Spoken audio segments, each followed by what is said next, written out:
Hello, this is Dr. Paul Cottrell, and I'm recording this on September 30th. We're going to be going over a little bit of the market, financial markets, give you my opinion about what's going on, and we're going to go over what's been happening in the Middle East. A lot of activity has been happening over the weekend with Israel bombing Lebanon and Yemen, and also Hamas.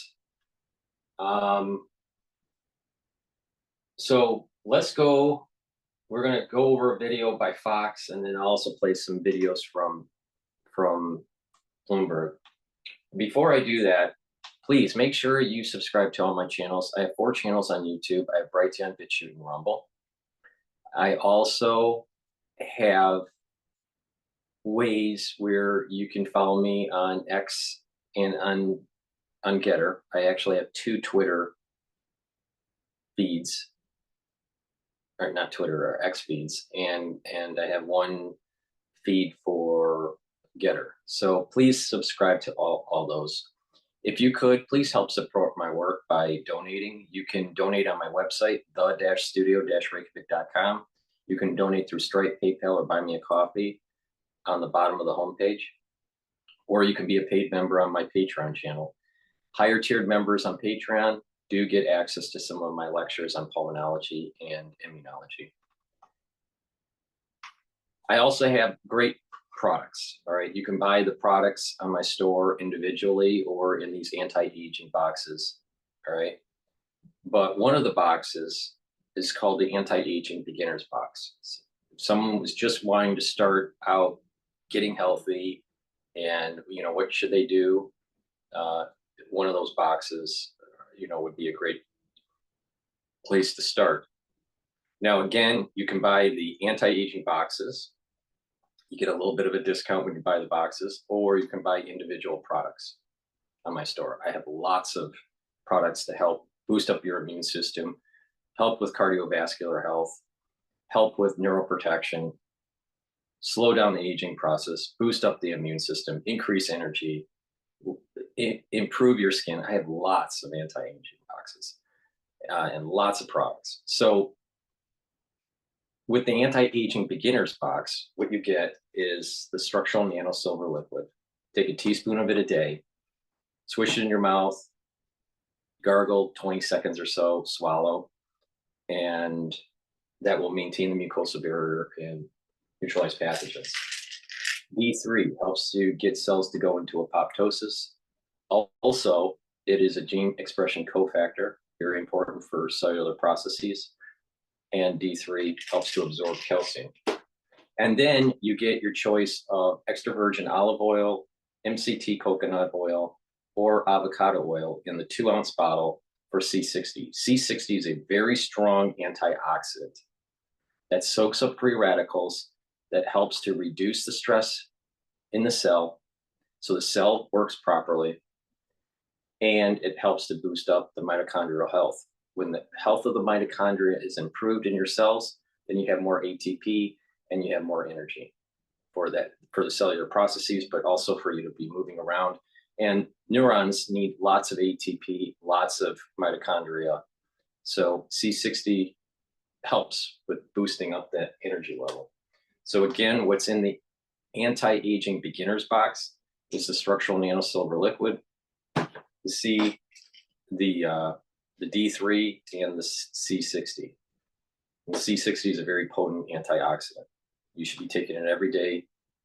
Take a teaspoon of it a day. So it's a great buy. You can buy the products individually. So please go to my store, the-studio-reykjavik.com. Get the anti-aging beginners box. All right, so what we're going to do is we're going to go to Fox News.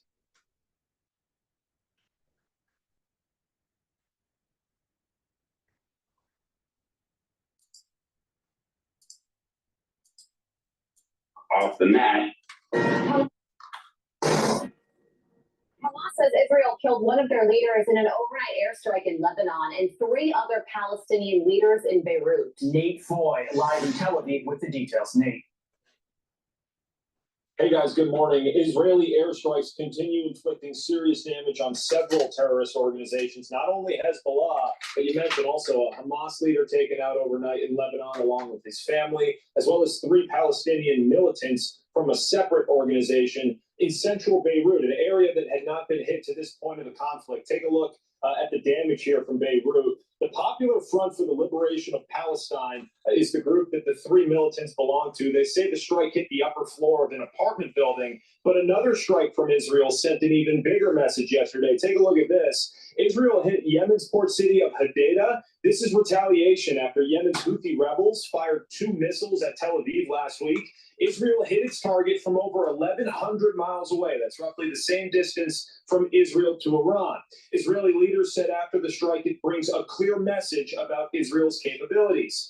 Meanwhile, Iran is reportedly helping Hezbollah select new leadership after an Israeli airstrike killed Hassan Nasrallah and 20 other terrorists on Friday. Iran's parliament met yesterday chanting death to Israel, and here I am, Nasrallah. Now, we are still waiting. This is the reason why on the previous video that I did, I think it's episode 75.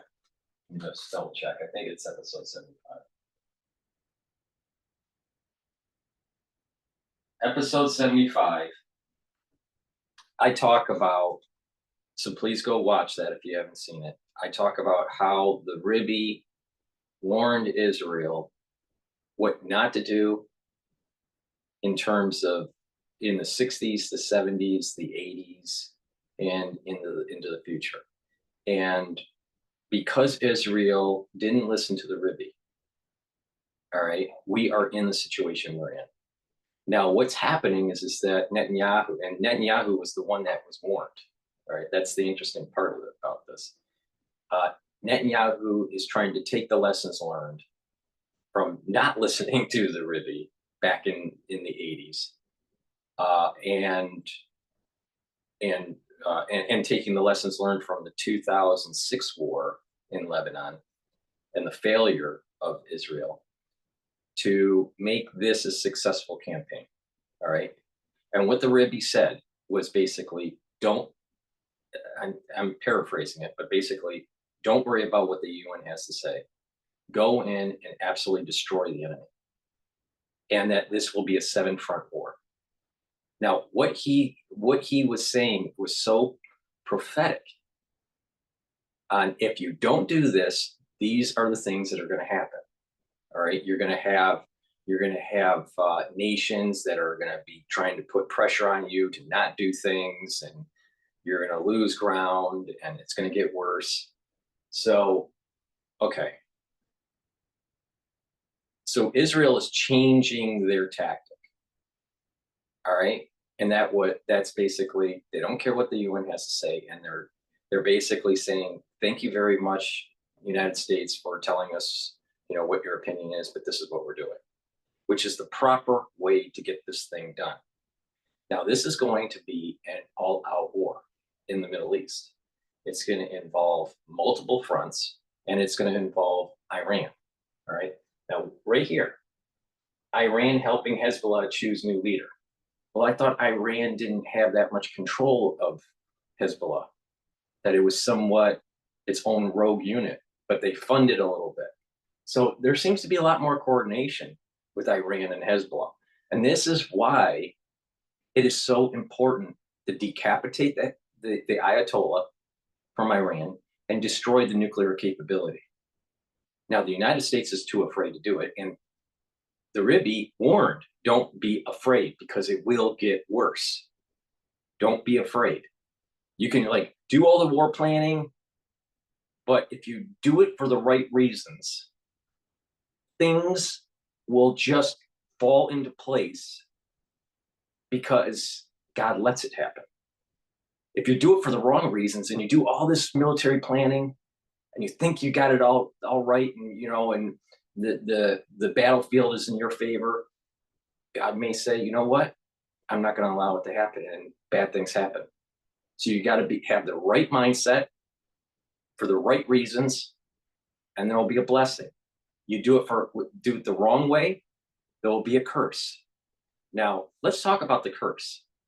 We've been hearing in the UN about how you know, different nations are telling Israel that there should be a ceasefire and all this, but a ceasefire will only reconstitute Hamas, only reconstitute Hezbollah, only give more time to Iran to go nuclear, only to battle harden and build up more capability with the Houthis. Now, again, the weird dynamic here is Yemen and Saudi Arabia are not friendly. All right, Saudi Arabia doesn't like Yemen. Saudi Arabia is aligning with Israel. Ishmael and Isaac are aligning together with their soul roots, which was predicted in the Zohar. So it seems to me that when a nation like the United States keeps on saying ceasefire, let peace, give peace a chance, it'll calm things down, that's only going to make it worse down the road. And so there's a curse that comes down on the country. And so we had this huge flood that took place in Tennessee and North Carolina. You've seen the pictures. It's a disaster. It's a major disaster. All right. With chemical plants blowing up. We have a lot of things that are happening to this country where if you use the lens of the Zohar, if you use the lens of the metaphysical, it seems as though we are in a multiple year, multiple plague situation because we keep on doing the wrong thing. Now, Israel is gaining ground on the battlefield in multiple fronts. All right. Now, that doesn't mean it will be continually like that. And the Rebbe mentioned, don't be hubris. When you start winning, don't be hubris, because then a curse will come down. Same thing. We had a curse that came down on the United States when we had hubris because of the fall of the Berlin Wall. We had hubris when it only took 100 hours with Desert Storm. We had hubris growing NATO and pushing it to the front door of Russia. And now we have the problem that we have in the European theater with Putin and with Zelensky. We had hubris right after 9/11 and had this big war plan to be able to destroy the Ark of Terror, as Netanyahu calls it, where we were going to take out Iraq, take out Afghanistan, take out Iran, take out Iraq, Afghanistan, Iran, Syria, and Lebanon. That didn't happen too well. There was a hubris with the United States.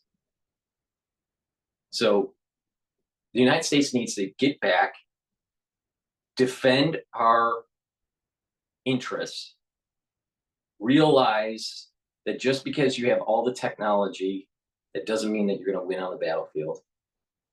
And I would say that we've invested way too much on SEAL teams, special operations type stuff. You don't win wars with special ops. You win wars with mechanized divisions. You win wars with making sure you have enough ships in the ocean. Not, Jocko, the SEAL team guy. You don't win wars that way. So we've invested all this money in these special operation teams, and they don't win wars. They may start wars. They may, cause havoc, may be able to do some sort of strategic operation, but it doesn't win wars. That's why we lost Afghanistan. That's why we lost Iraq. That's why we didn't get anything done in Syria. So, there's a hubris that's happening in the United States that the Rebbe warned about. Don't be hubris when you do win, right? We won the Cold War, but lost the post-Cold War, or losing the post-Cold War. And now, because we thought we, had this special privilege in economics, because we were the risk-free rate and everyone was trading in dollars.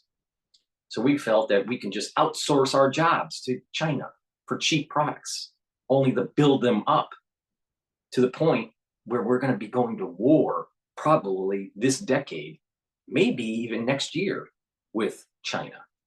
Thank you very much, America and Walmart. So people need to wake up. Don't be hubris. Get the job done so there can be lasting peace. And don't be afraid.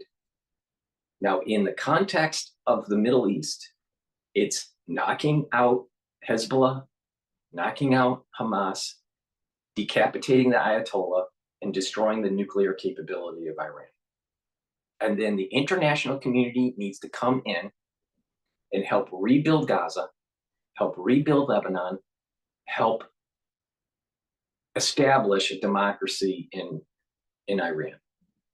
That's going to build lasting peace. But on a metaphysical level, Esau needs to split. Esau needs to realize, oh, it's been going in the wrong direction, and that it's going to repent. And this split will be Esau positive and Esau negative.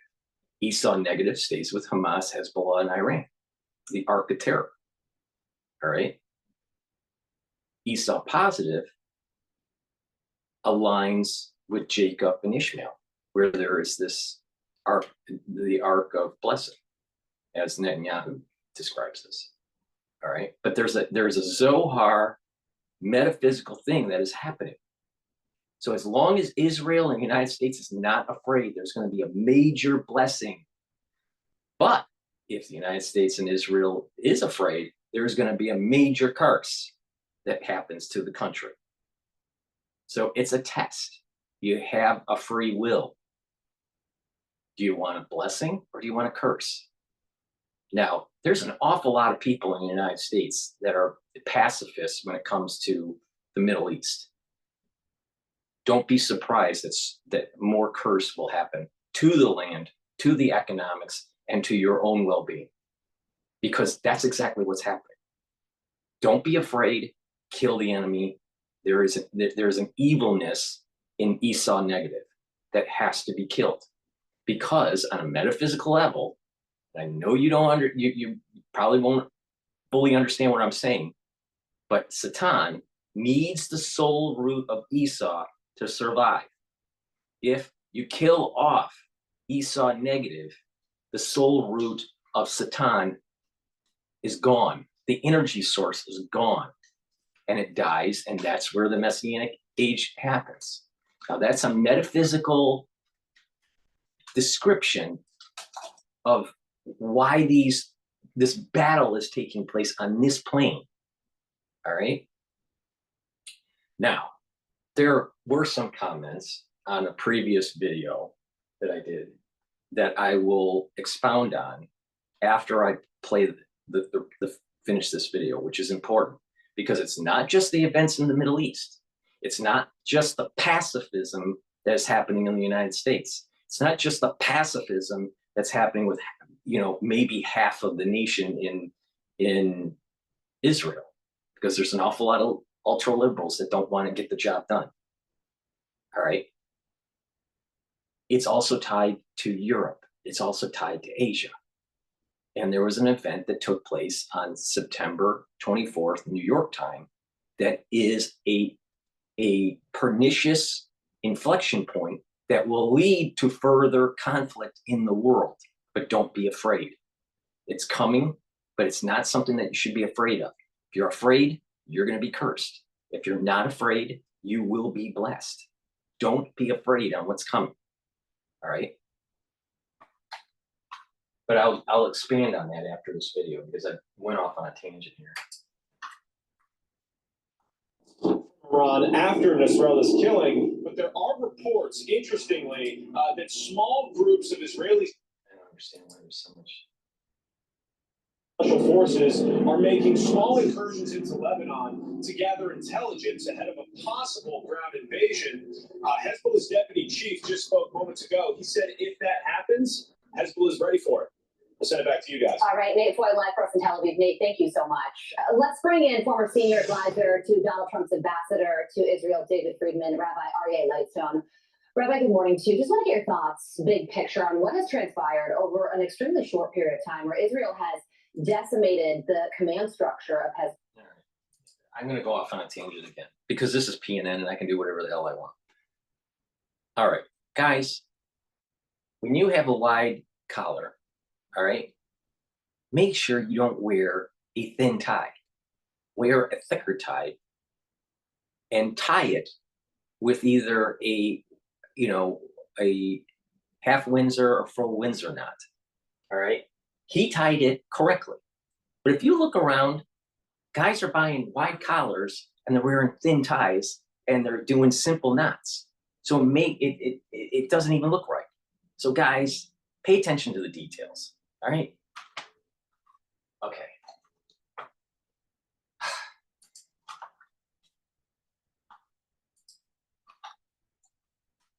Taking out their leader of 30 years and just about everybody serving under him. What does this mean for Israel in the war moving forward? Well, let's understand for one moment that Hezbollah is the attack dog of Iran. And one of the reasons that the moderate Arab states, Israel and the United States of America, have approached Iran with such kid gloves is because of the fear of the havoc that Hezbollah could wreak, not only on Israel, but on the rest of the moderate Arab Israeli states. In a matter of 12 days, Israel has decimated the command and control structure of Hezbollah, shifting the entire momentum, not just since October 7th, but of the entire Middle East. This is like a football game where you're down a couple of scores, you hit 2 touchdowns. What's the coach going to call next? Yeah, well, now Iran has vowed to retaliate. So where is your level of concern when it comes to that, and your thoughts on a potential direct strike on Israel from Iran?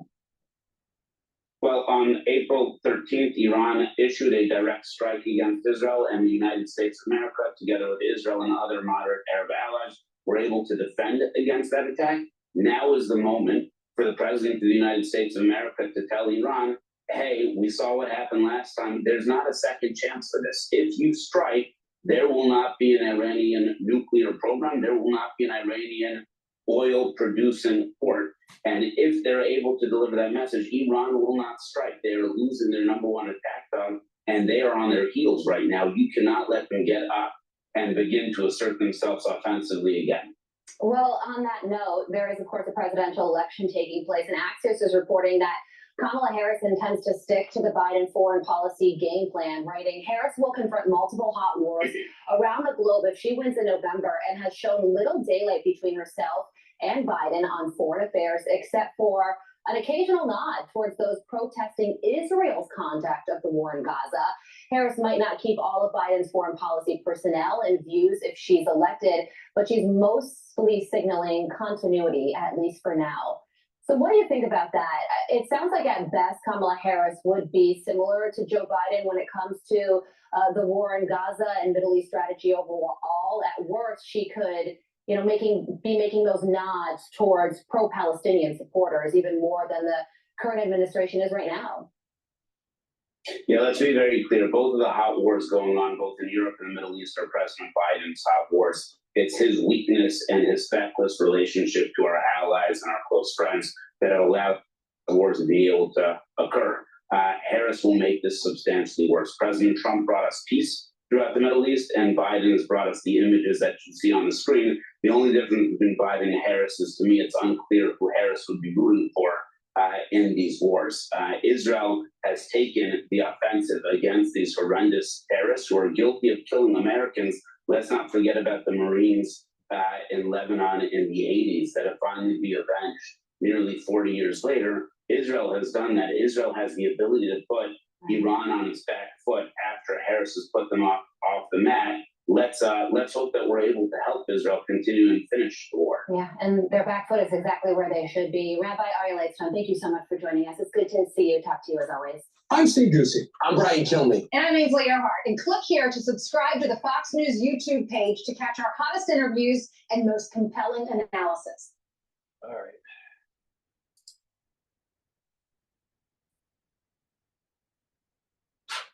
Here we go. Talking about special forces. Here we go. Let's CNN. If you want to stop the hunger in the world, stop scrolling. Right now in North Gaza, children are going to bed hungry every night. The recent CNN has learned of cross-border commando raids by Israel into Lebanon, into the southern part of the country. These raids back and forth could be a sign that a larger ground invasion could be coming. Obviously, there have been airstrikes on Beirut for days now. Let's get right to CNN Chief National Security Analyst and anchor Jim Sciutto, who is in Tel Aviv. Jim, these raids, what do they show and what do they tell us? Yeah. Now, I haven't seen this, so we're going to watch it together. But not too long ago, maybe 2 days ago, Scott Ritter was saying that Hezbollah was going to decimate Israel. And that if Israel gets into Lebanon, it's going to be another 2006 war. Scott Ritter doesn't understand what the Rebbe told Netanyahu in 1980s. I think it was 1984. All right. What to do. The Rebbe saw that if certain things didn't happen, we would be where we're at today. All right. And Netanyahu is taking a page right from the warning. Trust me on this. All right. Scott Ritter doesn't understand that when they went into 2006, that there were a lot different dynamics. One, there wasn't that much of a will to do it. The international community, was hamstringing the Israelis and the IDF. Drone warfare didn't exist. The intelligence apparatus of Unit 8200 is way better. The whole national security state and the surveillance technologies, way better. The tracking and tracing and satellite imaging, way better. And they just knocked out all of their command and control with walkie-talkie explosions and pagers. I think this is a little different, Scott. I'm pretty sure that this is a little different than 2006.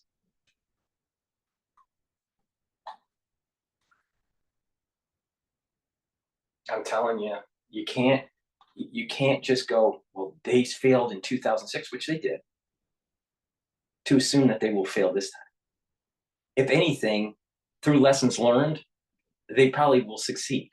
And I'll tell you, it's two things. Don't be afraid and stop listening to the international community and just get the job done. And there will be world peace and prosperity. And there's an alignment between Ishmael and Jacob.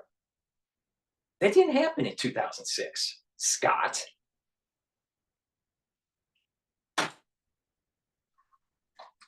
And you can call these shaping operations, smaller special forces raids, as well as just the barrage of airstrikes that we've seen over the last several days, not just taking out Hezbollah leadership, but going after firing positions, missile launch sites, missile and rocket storage sites in southern Lebanon, would all be part of laying the groundwork for a broader no shit, Sherlock. incursion or small-scale invasion, whatever language you use. So one can say that those operations have already begun. And keep in mind what the Israeli goal here is, as stated publicly. We're not guessing about this. Israel's goal, as officials have described, is to move Hezbollah back from the border.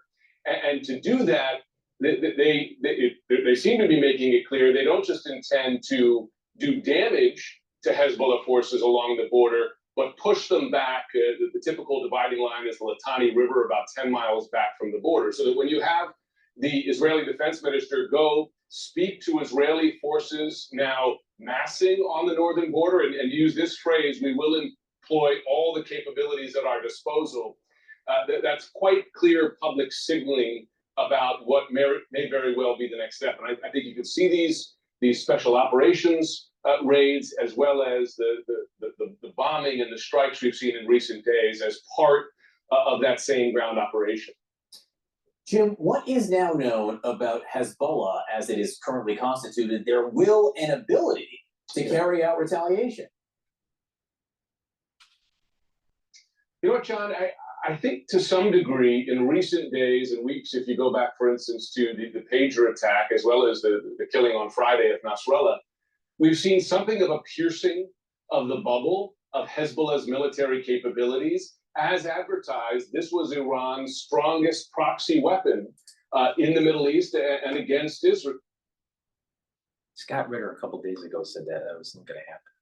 Scott Ritter doesn't think that Israel can actually get the job done in Lebanon.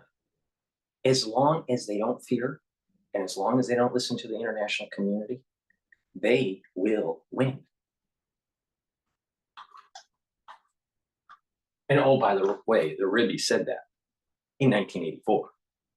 Now, who do you think is a little smarter, Scott Ritter or the Ribby? I'm pretty sure the Ribby is a little smarter than Scott Ritter. Strongest piece of that ring of fire around Israel. We talked to great length about the many tens of thousands of missiles and rockets, etc.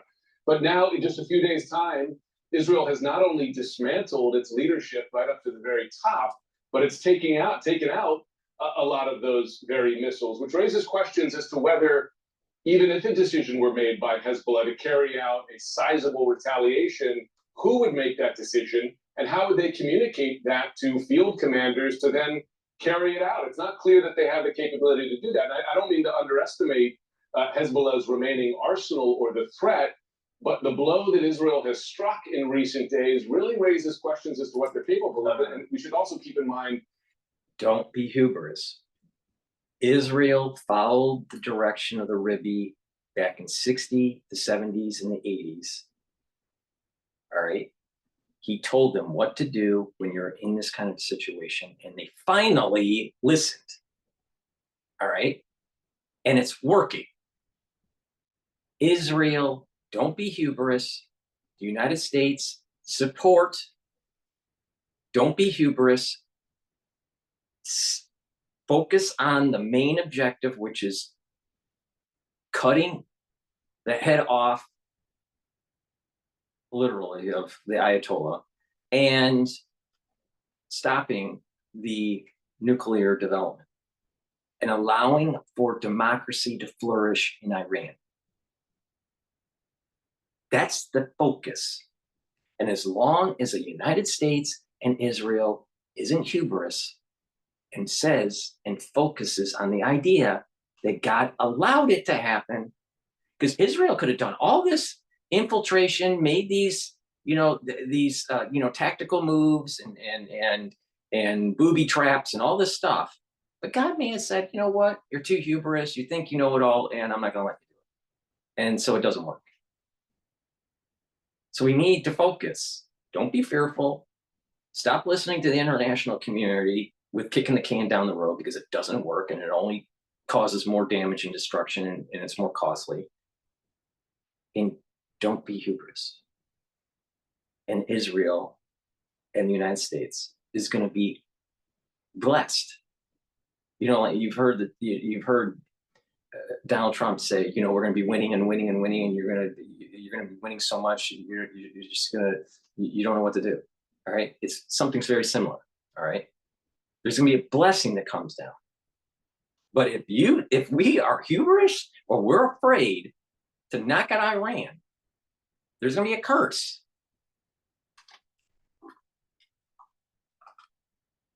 You're seeing it in real time. Things that seem to be almost impossible 2 weeks ago literally changed on a dime. Just like, boom. Now, how do you think that really works? Do you think it's Mossad and Unit 8200 and Netanyahu? No. It's determination, not being fearful, and a blessing. Iran's public comments, which has been to say, we're kind of leaving this to Hezbollah to retaliate. We're effectively sitting this one out, not to minimize Iran's own capabilities, but at least from the public messaging standpoint, they seem to be keeping their powder dry as well. It is something that absolutely bears watching. Is Hezbollah on its heels as much as it seems? Because they want to. At least from they want to everything we calm see it down. It's great to have you. The Iranians are smart. Iranians are smart. The Iranians that I have met in grad school, extremely intelligent. Extremely intelligent. All right? My organic chemistry professor at Fordham was, and I happen to be wearing a Fordham shirt, just serendipitously, Iranian, escaped, that fled Iran with his family when he was young, during that whole Iraq-Iranian war, and ends up in the United States, goes to Fordham for undergrad, ends up going to MIT for his PhD in chemistry. And my understanding is that he's the first MIT PhD grad from Fordham. So, but super smart guy, all right? Everyone that I've known in grad school that was Iranian, male or female, was extremely intelligent. They're not dumb people, all right? But there's a part of that country that is held down because of a theocracy. And the country can flourish if democracy is allowed. So you got to cut the head off of the theocracy. And that's what the United States and Israel's mission in life is. Because if we fail, they get nukes. And it's going to be a big problem.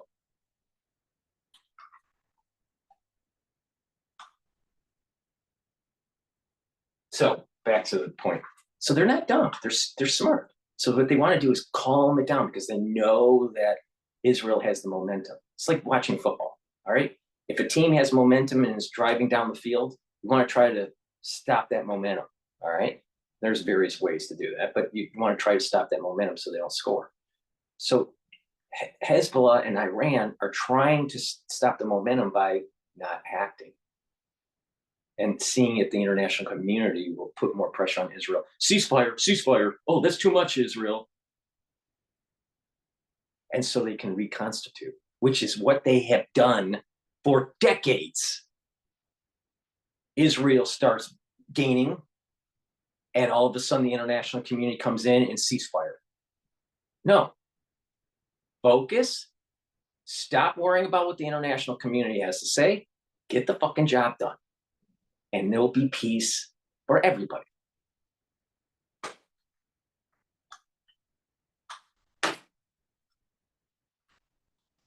Sarah? All right, this morning the U.S. is preparing its military as fears grow that Iran may be planning retaliatory attacks. CNN's Arlette Saenz at the White House with more on how the Biden administration is reviewing all of this at the moment, and they're meeting at this very moment. What are you learning, Arlette? Well, Sarah, President Biden is hoping to prevent this situation from escalating into a wider regional conflict that could engulf the region. That is something that the administration has feared and really tried to work to prevent for the past year. Now, a U.S. official tells CNN that one major area of concern right now is the possibility that Iran could be planning an attack in the wake of Israel's killing of Hamas leader Hassan Nasrallah just last Friday. So the U.S.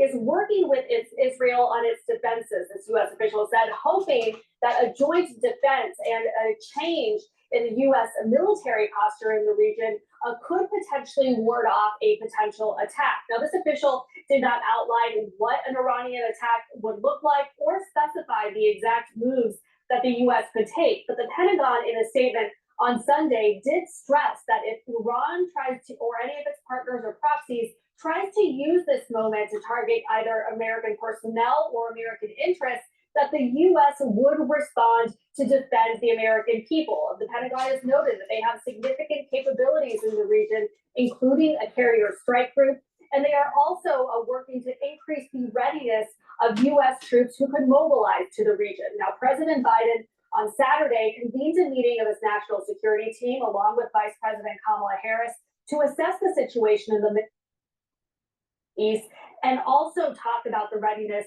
of U.S. military forces. And just yesterday, he stressed to reporters that he believes an all-out war must be avoided. Take a listen. Check out these amazing high-tech shoes created for the U.S. Special Forces. These shoes are Special to Forces. relieve lower back pain, knee pain, and even improve your posture. The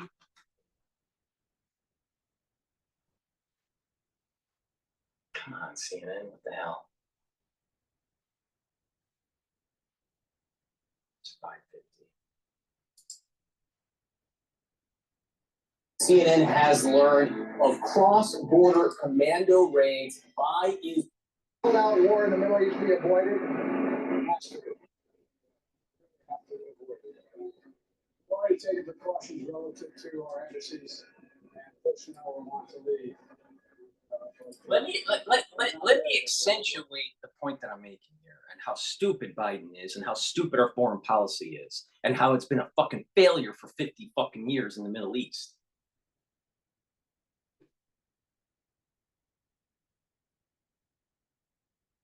This is Biden's response.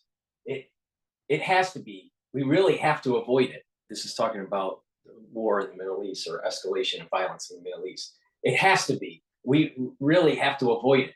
We've already taken precautions relative to our embassies and personnel who wanted to leave. That sounds like a fearful stance. I'm telling you, the United States is going to screw this up if we're fearful and we're not willing to get the job done with Iran. It's going to be a lot worse, and it's incompetence. Tell me, at what point in time did America fail when we took risks and focused and made sure that we completed the mission? It's when we are afraid and, we have trepidation. That's when we start failing. And that is emblematic of the whole fucking ultra-liberal agenda.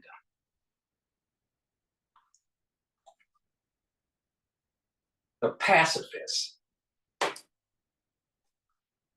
Relative to our embassies and personnel who want to leave. We're working like hell with the French and many others. Yeah, we're working like hell with the French and others to do ceasefire. U.S. hope that there could be some type of diplomatic solution to try to return Israeli There's and no Lebanese diplomatic civilians solution. back to their homes. President Biden also said he does plan to speak with Israeli Prime Minister Benjamin Netanyahu soon, though officials have not detailed how soon that conversation might happen. But Biden making very clear there that he wants to take whatever steps possible to try to ensure that this war does not spill out into a wider regional conflict that would engulf the whole region. All that signs. Thank you so much Don't for be your report afraid. from the White House. Kate? With us now to talk much more about all of this is former IDF spokesperson, retired Lieutenant Colonel Jonathan Conricus. Thank you so much for coming in. It's good to see you. So this new reporting that Israeli special forces have been carrying out targeted raids into southern Lebanon, gathering intelligence ahead of a possible ground incursion. From your experience, if this is happening, do you think a ground incursion is inevitable? Well, nothing is inevitable. First of all, good morning to you and thanks for having me. Nothing is inevitable if at this stage ceasefire agreements or talks would be successful and the French and the Americans would get Hezbollah to agree to implement Security Council Resolution 1701 and move beyond the Litani River, That's never then gonna happen. no such ground operation would That's be never gonna necessary. Israeli civilians would be able to move back to their homes, and I think Israel would be very happy to avail itself to other threats that it has against its national security, unfinished business in Gaza and elsewhere. So, no, this is definitely something that can be avoided, but as the trajectory is now, it looks as if nobody's really making it something that can be avoidable, and Israel, as a sovereign country, has a responsibility towards its people to allow them to go home safely. And I think the operations and what you refer to, the information, is part of making that happen and taking the necessary preparations in order to bring their civilians home. All right. Okay. Your team comes to work. Get started. BBC. Let's go to BBC. But before we do that, Hello, you're live. please go to my store, the-studio-reykjavik.com, and get the anti-aging advance box. In the anti-aging advance box, you get the Max 35, which is a structural nano silver liquid. You take a teaspoon of it a day. you get the D3, which helps to get cells to go into apoptosis, and it's a gene expression cofactor. Vitamin C helps to boost up your immune system. By probiotic, which is very important to have good digestion, lower inflammation in the gut, better metabolism, better energy absorption. It's in a VeggieCap. C60 with your choice of extra virgin olive oil, MCT coconut oil, or avocado oil. C60 is a very strong antioxidant to soak up free radicals. Your choice of deodorant, either in citrus or in peppermint, lavender, and tea tree. This deodorant is made from essential oils from the Himalayas. It's also a dual purpose product where you use it as a deodorant every day, but it also helps to detoxify your body because of the ingredients that are in the bar. This is for males and females. And the structural nanosilver toothpaste. It whitens your teeth, freshens your breath, neutralizes pathogens, reduces that gum irritation, and maintains the gum line. It's very important to neutralize pathogens and have good oral hygiene, because poor oral hygiene can lead to cardiovascular disease and valvular disease. So please go to my store, the-studio-reykjavik.com, and get the advanced anti-aging box.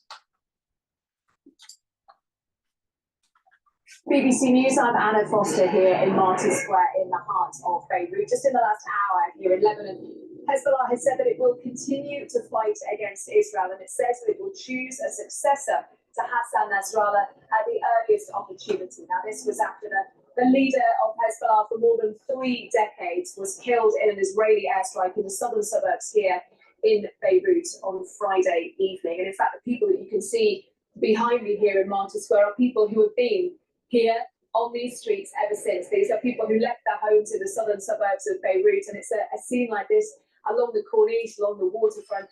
There are lots and lots of S&P 500 trading at 5,734.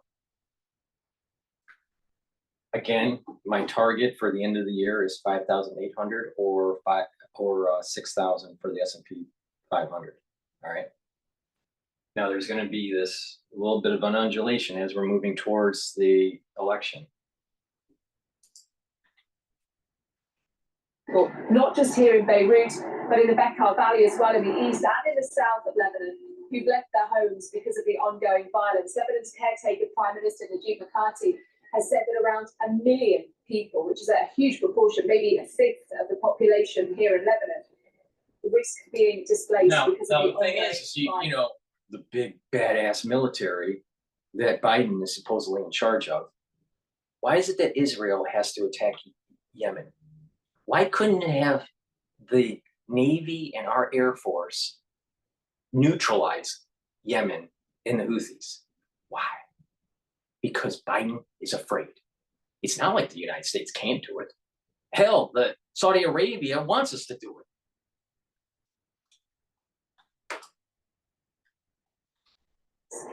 Hamas have also confirmed this morning that its leader here in Lebanon, Fatah Sharif Abu al-Amin, was killed in a separate strike in the south of the country. And Israel is again vowing to expand its military operations here after targeting dozens more Hezbollah targets, they say, overnight. The images you're looking at now show the aftermath of one of those attacks, which killed 3 Palestinian leaders. Now, rescue efforts have been going on in the Kola district in Beirut. We'll speak to our correspondent there, Nafisa Konavad, very soon. This strike that happened in Kola at about 1 o'clock this morning, notable because it was the first strike here in Beirut that didn't happen in the southern suburbs of the city. And you can see now these live pictures as well. You can actually hear the sirens, which are at a constant sound in Beirut at the moment as the injured are taken to hospital. And you can see in these live pictures as well just the smoke that is rising above the city. And again, that has been quite a constant feature since Friday, since we had that very significant airstrike that killed Hassan Nasrallah. But the strikes have continued over the last few days. Now, as I was telling you, we've had a statement here in Lebanon in the last hour or so from the most senior Hezbollah figure to actually speak since the killing of Hassan Nasrallah. This is Naim Qassam, who is the deputy of the organisation. Now, he has been reacting to the strikes in Lebanon. He has been reacting, of course, to the death of Hassan Nasrallah. Now, of course, Hezbollah is a prescribed terrorist organization in the UK, in the US, and in other parts of the world as well. So to bring you a small flavour of what he said in that address. If Israel thinks that it's open hand and determination to commit atrocities and aggression, if it thinks these will achieve its goals, then it is delusional. Yes, there are pains and sacrifices, but we make our future victory. Some of us die, some of us are martyred, and the remaining ones continue on the path of victory, which is forthcoming soon. We've all made sacrifices, starting with the pagers and walkie-talkies, and then the martyrdom of our leader. These would have undermined. I'm going to boil it down to its most simplistic essence. October 2nd, the shofar is going to blow. All right. For Rosh Hashanah.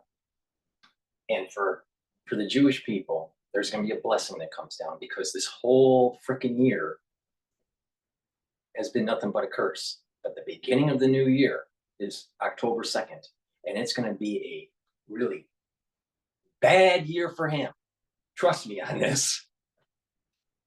And they know it. They know that the momentum, that they not only on the battlefield and on this plane, the activity, they know it's the sound of death that's coming closer and closer to them, but metaphysically it's happening.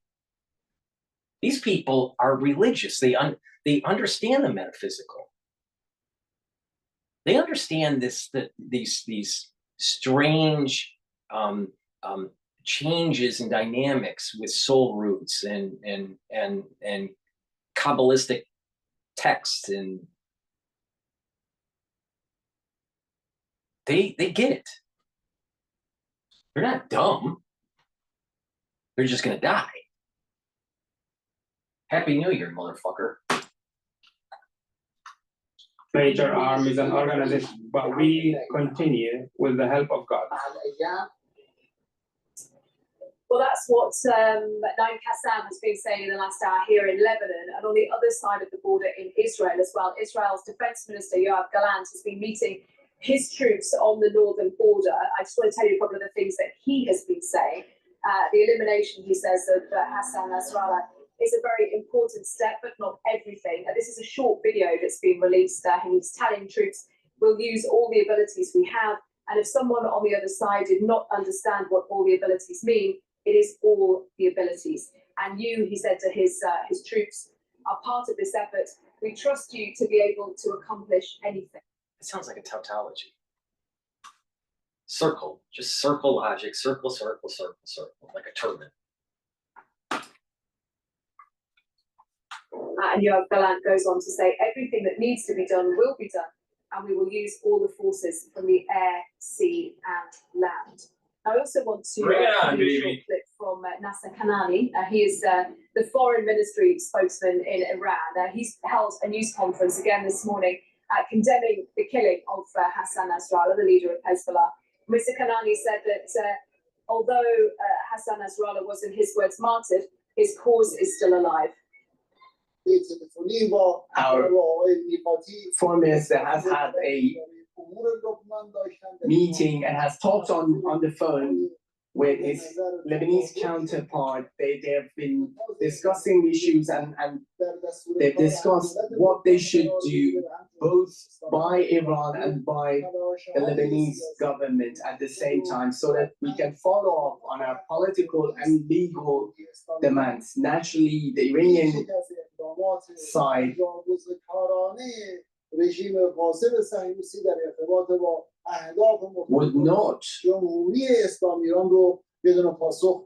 would not leave any of the actions by the Zionist regime unanswered. We would definitely respond to that, and the Zionist regime would have to pay for what they've done to the Iranian citizens, to the Palestinian people swiftly. This would not go unpunished, and the Islamic Republic would do what it takes on its own side. Well, let's go. Oh wow! She's been looking for an insight in that data forever.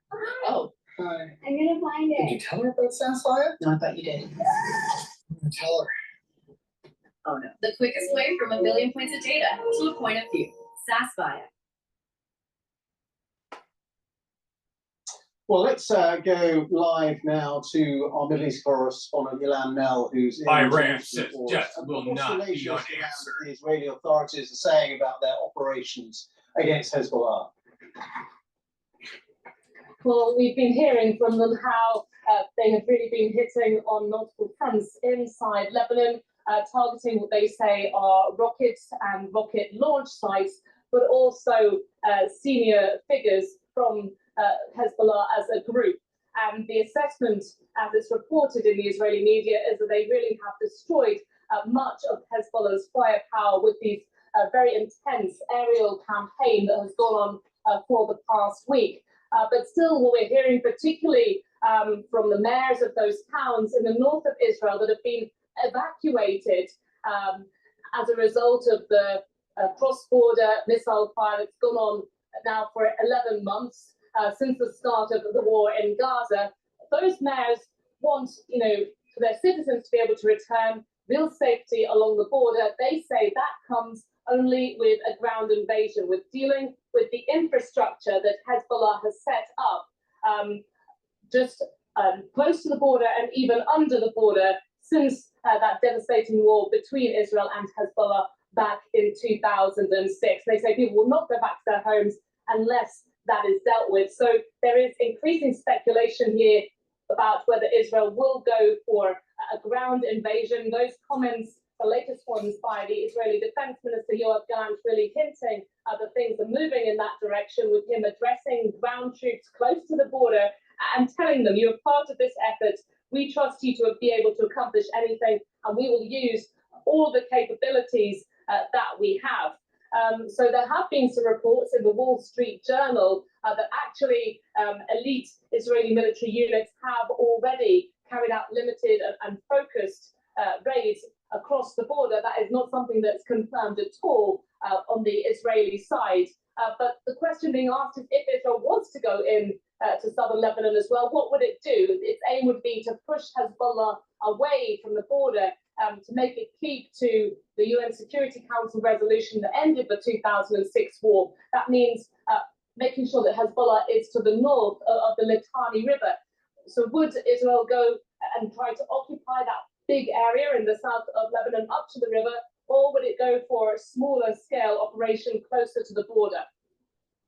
Okay, for the moment, Yolande, thank you very much indeed. We can just see there, once again, the live pictures from Beirut, a city that has seen so much devastation in the last few days, and so many people displaced. And as we were hearing from Anna Foster, who's in Beirut, many people now on the streets, terrified. Yeah, well, you know what? Here's the fact. Here's the facts. If the international community didn't push back on Israel back in 60s, back in the 70s, back in the 80s, back in 2006, we wouldn't have this fucking problem. It was the international community that kicked the can down the road to make this worse, where there's more population density, the war effort costs more money, and it's more destructive. More people die, there's more collateral damage in this region because the international community didn't want to get the job done for decades. So, the reality of the situation is everyone's at fault here for not getting the job done. Because this is a very cold-hearted fact. Many times, ceasefire doesn't mean peace, especially long-term peace. To our BBC Persian Middle East correspondent, who is in Beirut for us now, Nafise Konarvad.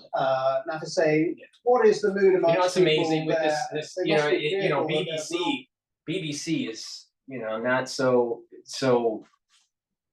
pro-Israel. All right, look at this. You can tell that the shot was it's a real thing, but they placed her to have maximum visual points. They put her right in the middle of the cars. All right, you got this bombed out car. It kind of looks like it might be a Nissan. You also have an SUV here. Okay, she's right in the middle. Behind her is some sort of telecom Samsung cell phone company. All right, some eatery. All right, and then an arrow where it says you can go forward or you can turn right. All right, there's lots of debris, right, scattered all over the place. All right, it's almost like they look for the perfect shot to put her in to show the damage and the destruction.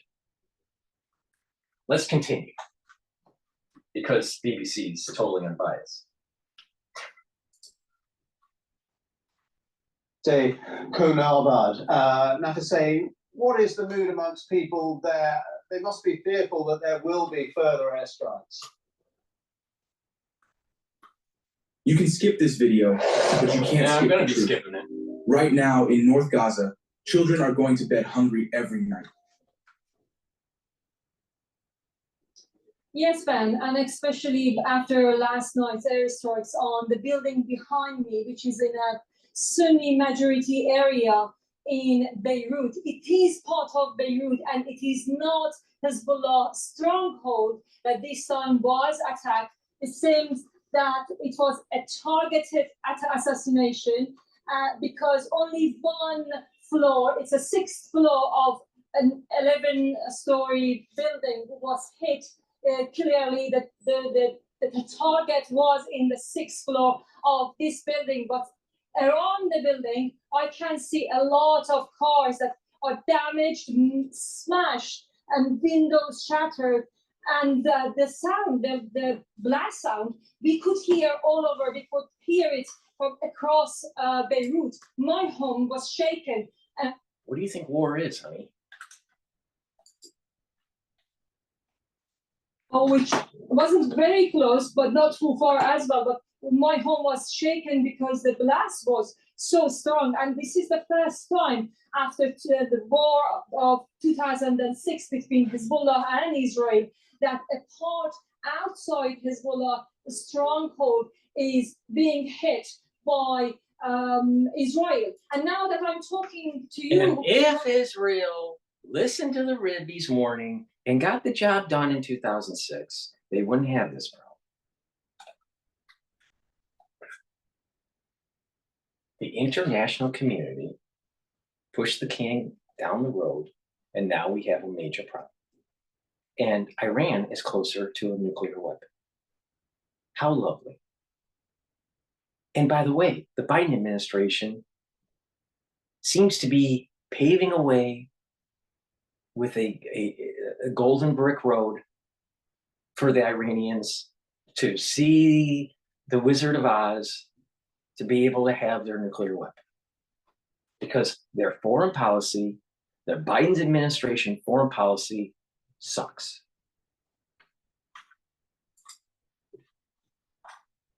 Now we have Israeli drones over our head flying so low we can hear it's buzzing. It was the same case yesterday.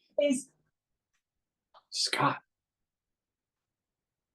don't you think that this is a little different than 2006 now? Yeah, I think so. So Scott Ritter, maybe you're wrong.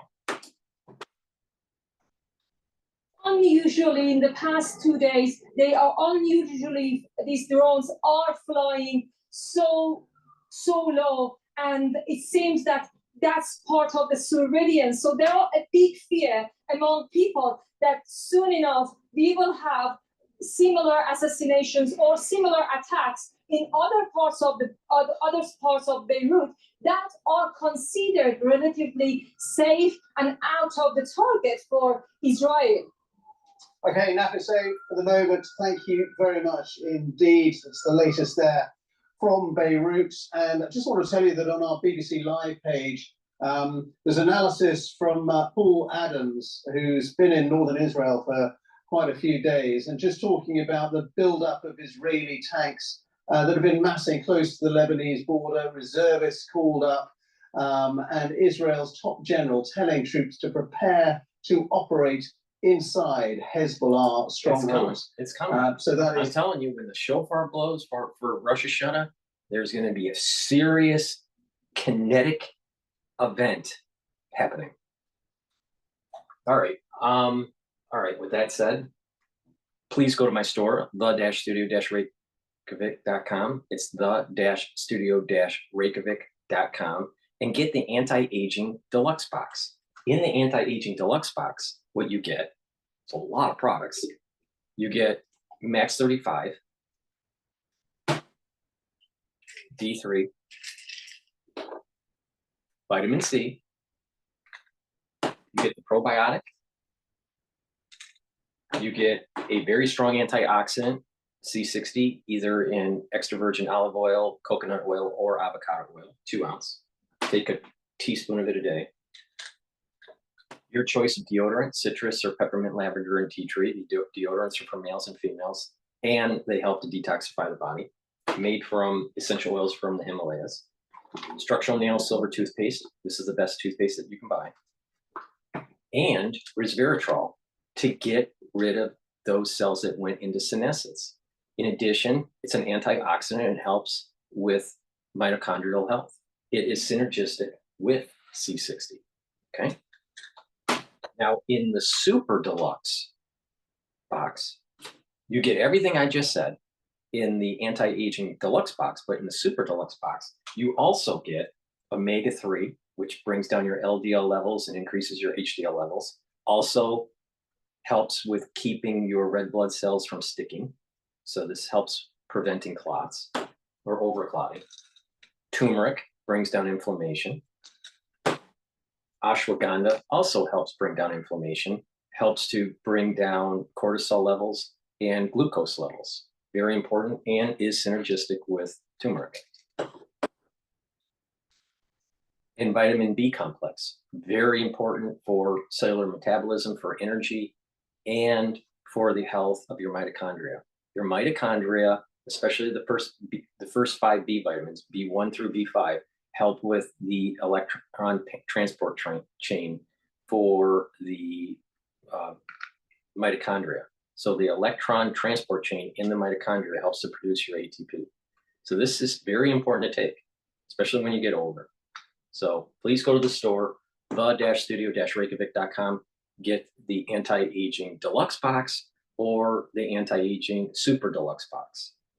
Now, again, if you don't want to purchase the whole box, but you only want to purchase individual items, you can do that also. Please go to my store, the-studio-reykjavik.com. All right, I want to go to DW.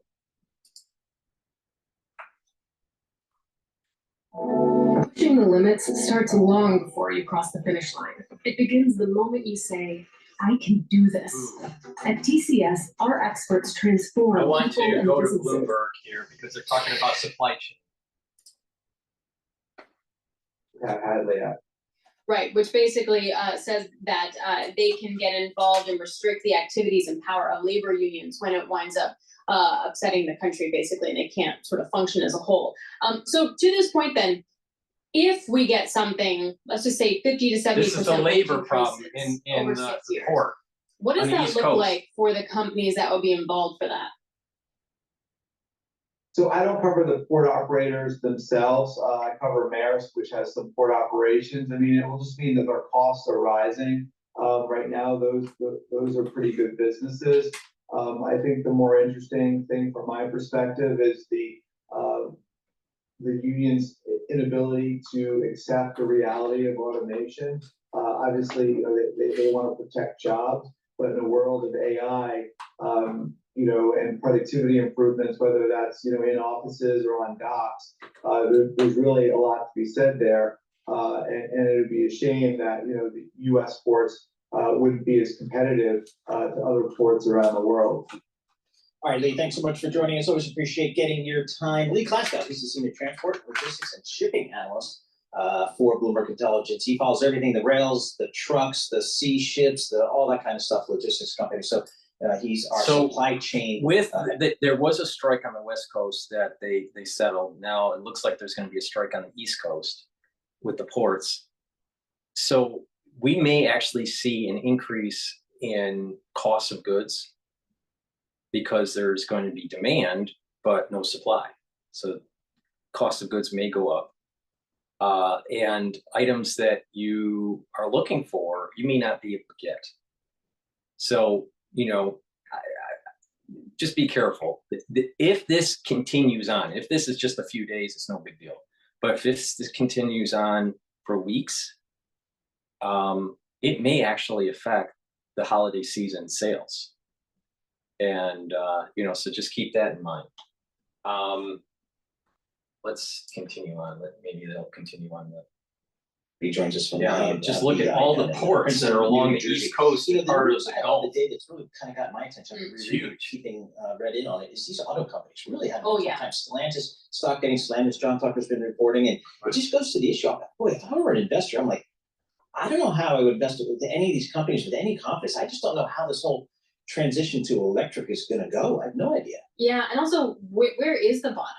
So, I mean, Stellantis, what was it? Its second downgrade in like 4 months or something along those lines. Like, why is it so hard to get that clarity? Like, one downgrade for earnings, okay, but why is it so hard to do it on a real-time basis?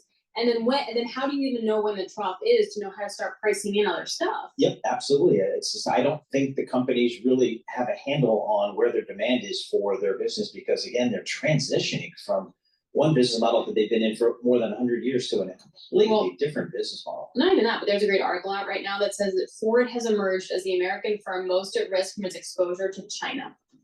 Beating Apple, beating Tesla. So now you have to be able to layer this in now to Ford at the same time. Yeah, and at the same time, you get the Western automaker.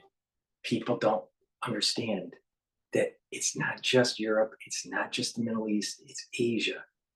And this change, this decoupling that's happening, all right? And this decoupling has to happen because we were hyper coupled with China because of Walmart and this idea of moving manufacturing overseas, and we'll just buy the products cheaply.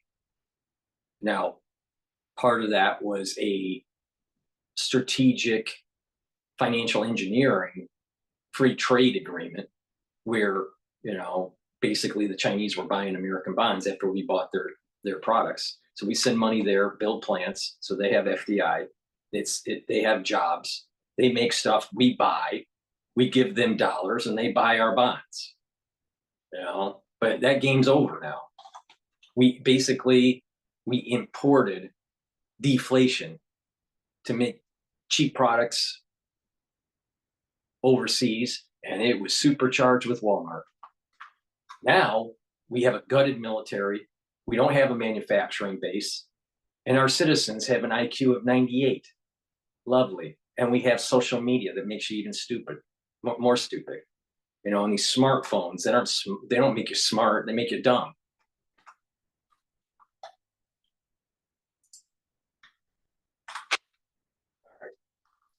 The port thing could be a problem for the holiday sales in the United States, but I suspect that there's going to be maybe after a week or two, there's going to be an agreement. Please go to my store, the-studio-reykjavik.com, and get the anti-aging structural nanosilver box. In that, you get the Max 35, take a teaspoon of it a day. If you're not feeling well, take a tablespoon or two. You get the probiotic, which helps to reset your gut biome and improve your metabolism. You get your choice of structural nanosilver soaps. I have 5 different varieties. This one that I'm holding is the lemongrass. Structural nanosilver gel helps to neutralize pathogens, and it's a dual purpose product. It can help heal wounds, abrasions, minor burns. And you can use it as skincare. You can put it on your skin, exfoliate, put it on your skin before you go to bed, exfoliate in the morning, and you'll notice that your skin's tighter and clearer. You can put it around your mouth, around your eyes, around your ears, around your nose, lightly coat your nostrils, neutralize pathogens, stays active for 5.5 hours. So please go to my store, the-studio-reykjavik.com, and get these great boxes that I have. The last item that's in the structural nano silver box, the anti-aging structural nano silver box, is the structural nano silver toothpaste, which I have mentioned already. So you get a lot of products in the anti-aging structural nano silver box. Max 35, probiotic, structural nano silver gel, toothpaste, and you get the soap. Your choice of one soap. I have 5 different varieties. And you get your choice of lozenges. Lozenges are really important. The moment you start feeling that irritation in your throat, you want to take some lozenges, neutralize the pathogen, maintain the mucosal barrier, and that will mitigate getting further infection. So please go to my store, the-studio-reykjavik.com, and get this great anti-aging structural nano silver box. Get a lot of product. You have your choice of Manuka honey or elderberry zinc. So please go to my store and get those anti-aging boxes. If you don't want to get an anti-aging box and you just want individual products, you can do that also. But if you buy an anti-aging box, it is a little cheaper for you. All right. Hezbollah began firing into Israel in support of Hamas, which staged the terror attacks on October 7th last year. Communities in northern Israel, including the Arab majority city of Nazareth, have faced a barrage of missiles, rockets, and drones. DW's Emily Gordine reports now on how many citizens feel authorities are not doing enough to protect them. It could have been so much worse. Shrapnel from a Hezbollah rocket hit the roof of this car. We woke up in the morning. My wife was heading to work. This is my wife's car. And we saw shrapnel from the missile that hit the roof. We were thankful that our children weren't in it. Firaz Haj Yahya is a member of the local municipality in the majority Arab city of Nazareth. He says they were lucky this time. Nazareth, like so many cities in Israel's north, has been under constant rocket fire by Hezbollah over the past year. Normally a hub for tourism, many shops have had to shut down since the war began in October. Without tourists, the economy faces collapse. And with the latest assassination of Hezbollah's leader Hassan Nasrallah, unease has settled over residents about what comes next. What's happening is stealing my optimism. It's not letting me see the light at the end of the tunnel. I'm not seeing it. Of course I worry about my kids. Every minute, every hour, they call me and send me videos asking how things are. Of course, the situation now there isn't easy. We don't have shelters, we don't have safe places to go when the siren goes off. I really hope the war ends soon.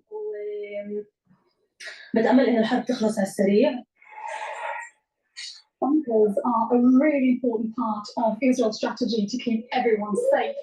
But here in Nazareth, on this side of the city, there's not a single one public bunker.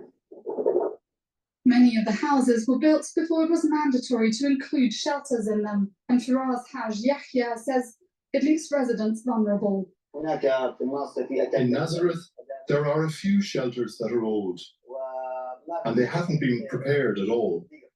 Of course, in Jewish areas, there are many shelters. Our neighboring city of Nov HaGalil has large budget allocations, but the Arab community lacks funding and everything related to safety and security. It's a problem shared by many Arab communities across Israel, says Amir Bisharat. leader of the National Committee of Heads of Arab Local Authorities. Due to the proximity of Arab local authorities to Israeli military sites, many Arab areas were hit by shells and rockets, leading to a state of panic, fear, and emergency within the Arab community. Many Arab communities long for the war to finally come to an end, not just to safeguard their lives, but also their livelihoods. The DW's Emily Gordine, who filed that report, joins us now from Jerusalem. It's not just in the war. It's create a lasting peace. It's not about just stop fighting. Have lasting peace for everybody. But that can't happen until you get the cancer out, because the cancer metastasizes. And that cancer is Hamas, Hezbollah, and the theocracy of Iran. And it'll never end until that happens. Tell us more about how Israel's Arab communities feel about the escalation in the north. Well, they're very, very worried. Many Arab communities, they live in the north of Israel. They've been living under this constant fighting between Hezbollah and Israel. And of course, they've also taken a huge economic blow. I mean, walking through Nazareth, that's usually a hub for tourists, for pilgrims. The streets were essentially empty. And then you add on to that aspect of security, of people not feeling safe. I mean, normally in Israel, when you go to cities here, there are bunkers have been put in place into, for example, big car parks.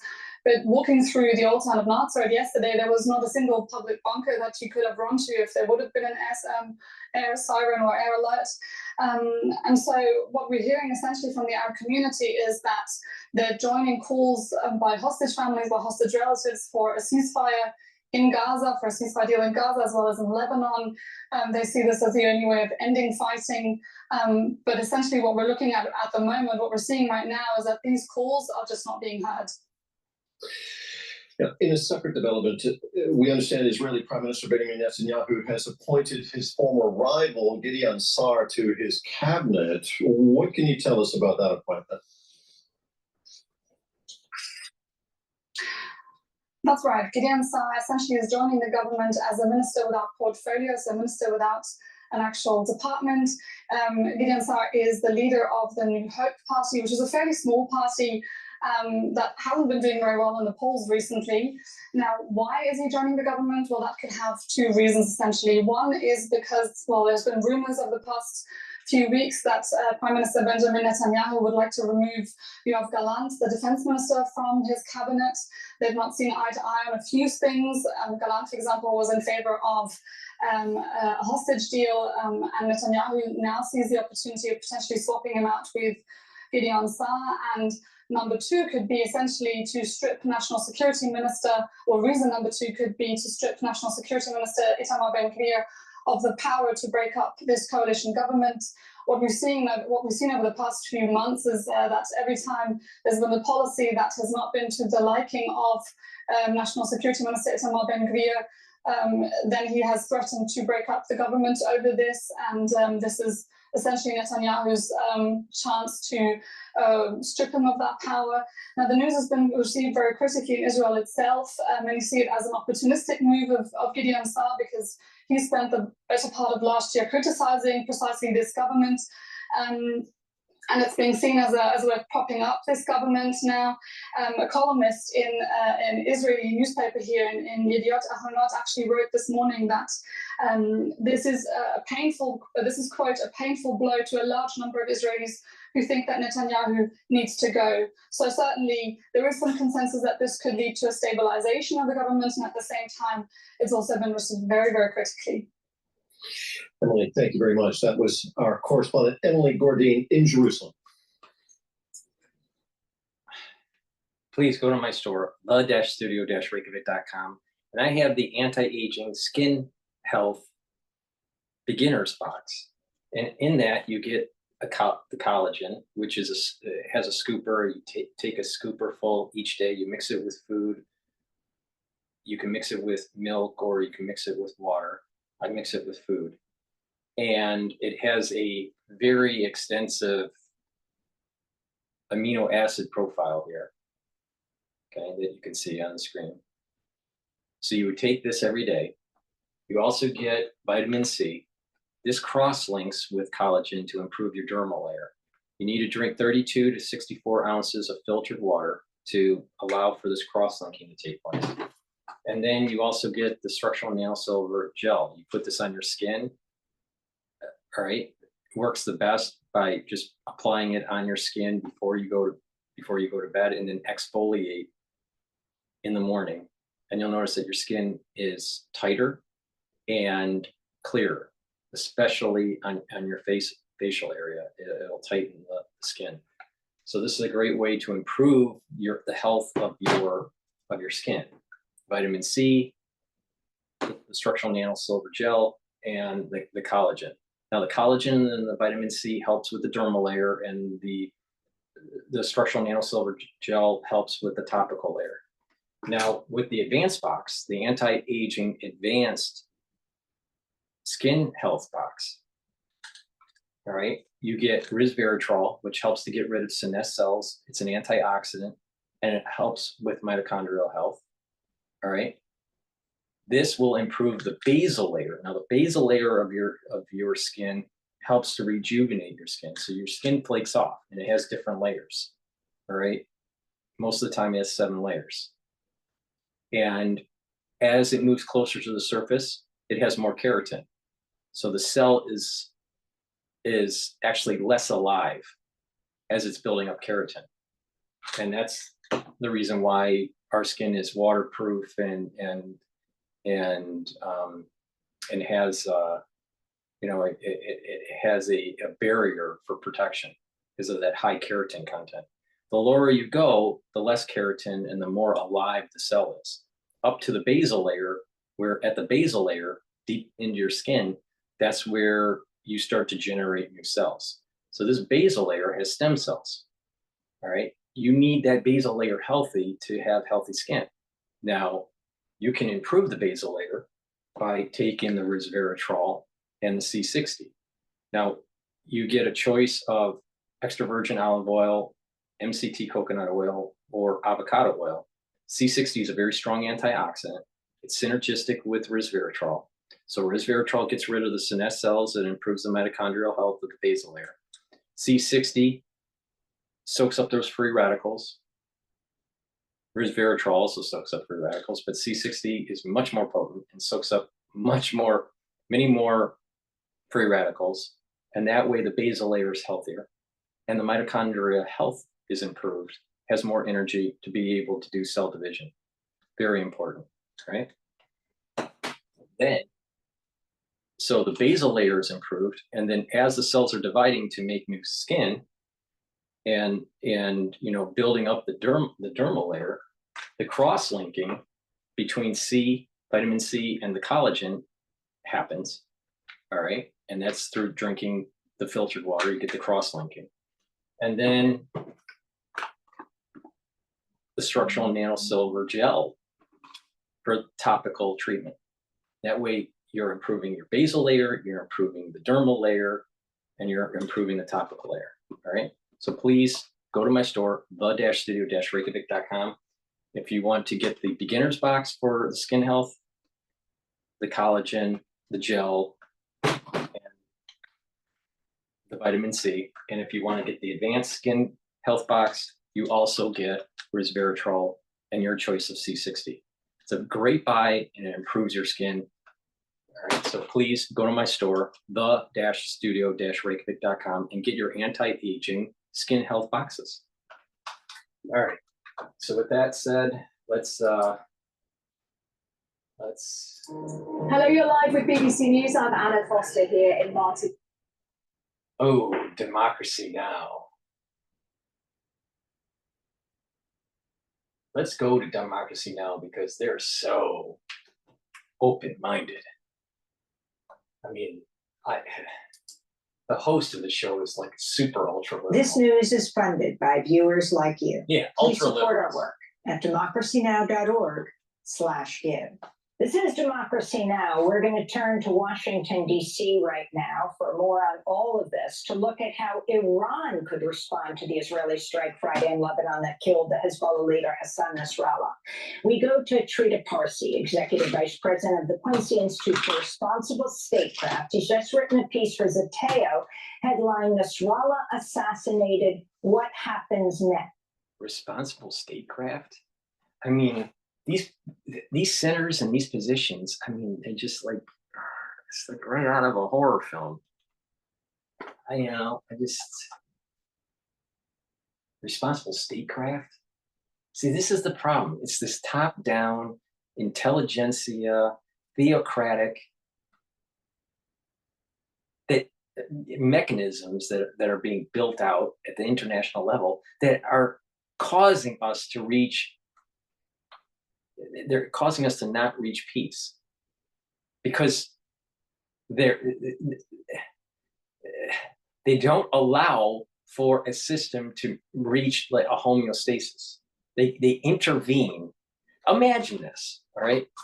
Imagine this. You're trying to make, you're trying to boil some ingredients, all right? But the recipe needs it to heat up, heat up, right? And then cool down and then congeal. But the international community needs to just keep on, all they do is just stir and stir. So the ingredients don't congeal, all right? And therefore, you don't reach homeostasis with your wonderful evening dish, all right? This is what's going on with the international community at large, with countries that there's strife, especially in the Middle East, where there's such a biblical significance of what's going on with that Temple Mount. The international community thinks that they're going to be able to stop this. The international community is what caused the problems that we have in Europe right now. With this the international community was expanding NATO. The international community doesn't want homeostasis in the Middle East. It just wants to just keep on stirring and just go ceasefire. Now the reasons why in the 60s and the 70s was because the United States was so dependent on Saudi oil and not to fluctuate the price. Because our economy was so geared to the petroleum industry. I don't know. I have no respect for these people. These people are just idiots. Just idiots. But at least he has his tie right. See, this guy, he picked the right shirt for the right tie. Give him credit. Trita, thanks for joining us again. What happens next? And can you respond to the assassination of the longtime Hezbollah leader since, 1992, Hassan Nasrallah? So a lot of eyes are, of course, on Iran and trying to figure out what Iran is going to do next. But we have to recognize that Israel has quite successfully cornered Iran. Iran played the long game, tried to avoid a direct confrontation with Israel, absorbed a lot of hits. But in the process of playing the long game, its options have become fewer, weaker, and more dangerous. At this point, if Iran does almost anything, it will risk triggering the larger regional war that Netanyahu wants and that the Iranians have tried to avoid. As a result, I think our eyes should actually be on what Israel does next. Whether it will go through with an invasion, we're already seeing reports now that some commando raids have been conducted inside of Lebanon by the Israelis, probably in preparation for a land invasion, as well as what Israel plans to do with the Houthis. If it reaches a point in which the Iranians conclude that Israel's strategy is to take out some of these entities before going to Iran itself, that may trigger the Iranians to act now in the hope of actually having better options now rather than waiting. But other than that, the Iranians seem to be of the mindset that they do not want to get in a direct engagement because of their own internal problems. Iran is faced with a significant anger from the population over the abuse and repression of the Iranian regime, particularly in the protest of 2 years ago. It does not believe that he actually can afford a war of this kind. Instead, its priorities are to try to see if he can get a deal with the United States on the nuclear issue, reduce tensions, lift some of the sanctions, improve the economy in order to reduce the distance between the society and the government. The last thing they want in that context is a war with Israel that will most likely increase that distance and the anger of the population. In addition to the assassination of Hassan Nasrallah on Friday, Israel killed the head of the Islamic Revolutionary Guard Corps, the deputy commander Abbas Nilfrushan, who was killed in that Nasrallah strike, a seminal or key figure in the Iran-Iraq War. Can you talk about his significance and then the role of the new Iranian president seen as a reformist? So Iran has taken quite a lot of hits. Nilfrushan is just the latest commander that has been killed by the Israelis, not just since October 7th, but over the course of several years in Syria and in Lebanon itself. And this is part of their long game in terms of not necessarily reacting to each and every one of these, because they know that Israel is in a stronger position and Israel has an interest of having a confrontation sooner rather than later. But again, that strategy, that long-term strategy only works if there's also a short game. And Iran's short game seems to be losing right now, given how Israel has managed to crack the communication system of Hezbollah, take out the top echelon of its commanders, and put Hezbollah in a very, very weak position. So the U.S. struck Hodeidah in Yemen, and the Houthis. Now the question is how they will respond. Can you talk about Iran's relationship with the Houthis, with Hamas, and with Hezbollah?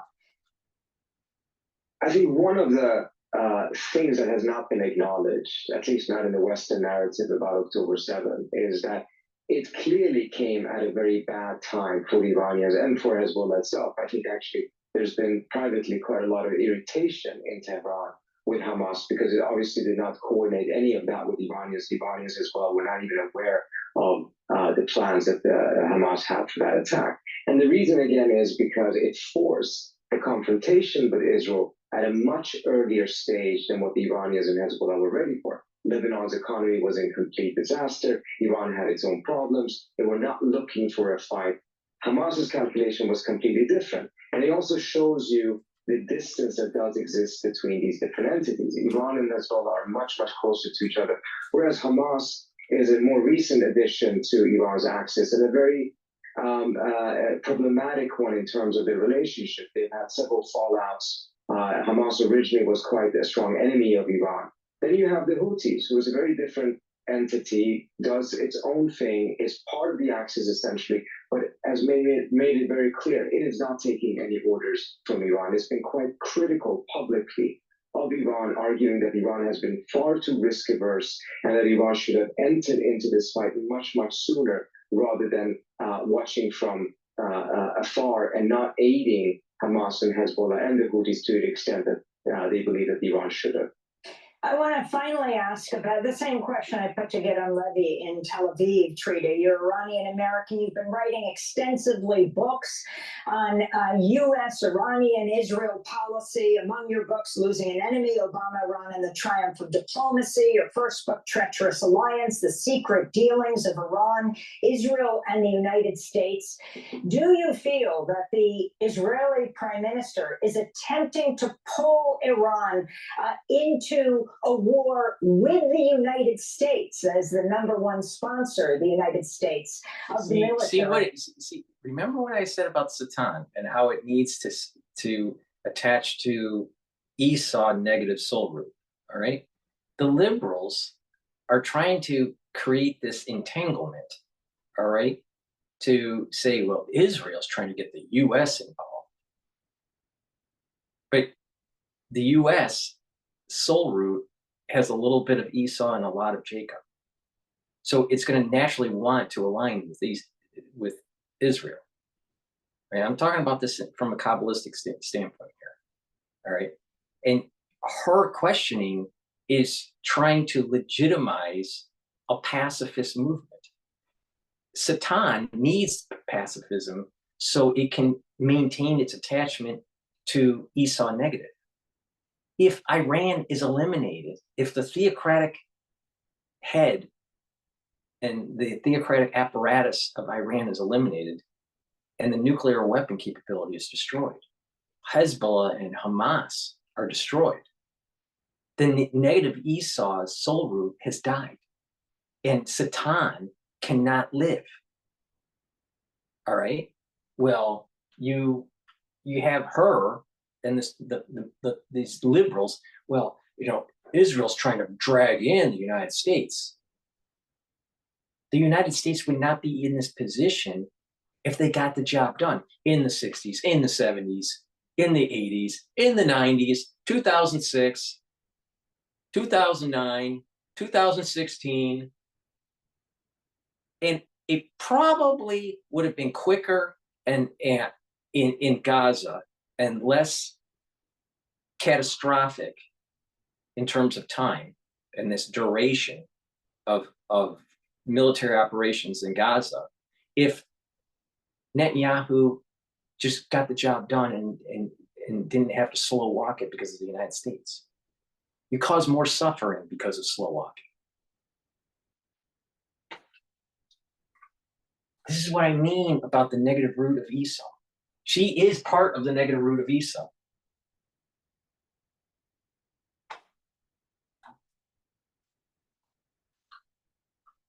Don't be a pacifist. Ones that are pacifists are going to be cursed. The country, if it moves in the collective in a pacifist way, is going to be cursed, and it's going to be cursed through different means, economically, energy-wise, agriculture, economic prowess when it comes to international trade. And the United States will lose its perch if we are afraid to act. If we have a pacifist mentality, we are going to fail.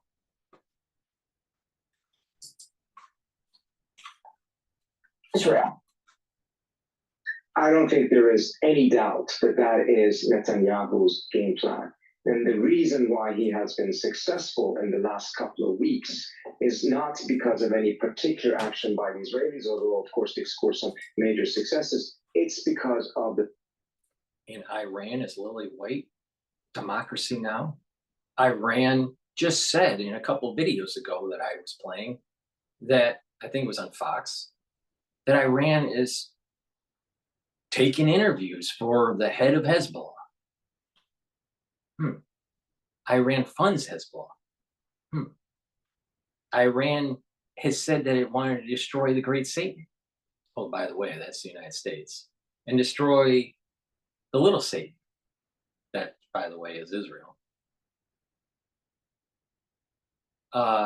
Iran is not really white here.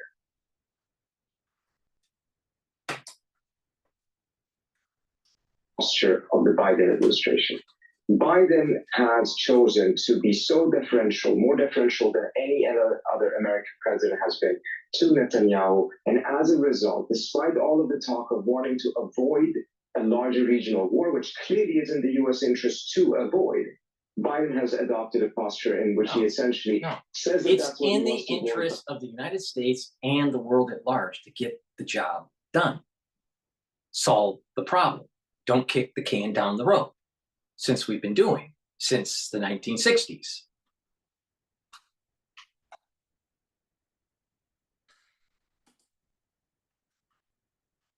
He provides the Israelis with the weapons, the political protection, the diplomatic support, and the arms and money to be able to pursue exactly the escalation that Biden says that he does not want. That's the big difference that has happened here now, that the United States has now, under Biden, chosen to completely be in support of whatever Netanyahu wants to do. And Netanyahu's plan for quite some time has been to reverse the balance in the Middle East to make sure that Israel is once again enjoying a much stronger and favorable position in the region by cutting down many of the different challenges to Israel that exist in the region. Reversing that balance is not something that Israel can do on its own. It can only do so by bringing in the United States into the war, whether it is directly or in the manner that Biden has been supporting everything that Israel is doing. Satan wants to get the ultra-liberal to keep the entanglement, to prevent Israel and the United States from getting the job done. So Satan still has the negative Esau soul roots energy force. And so it creates this strife.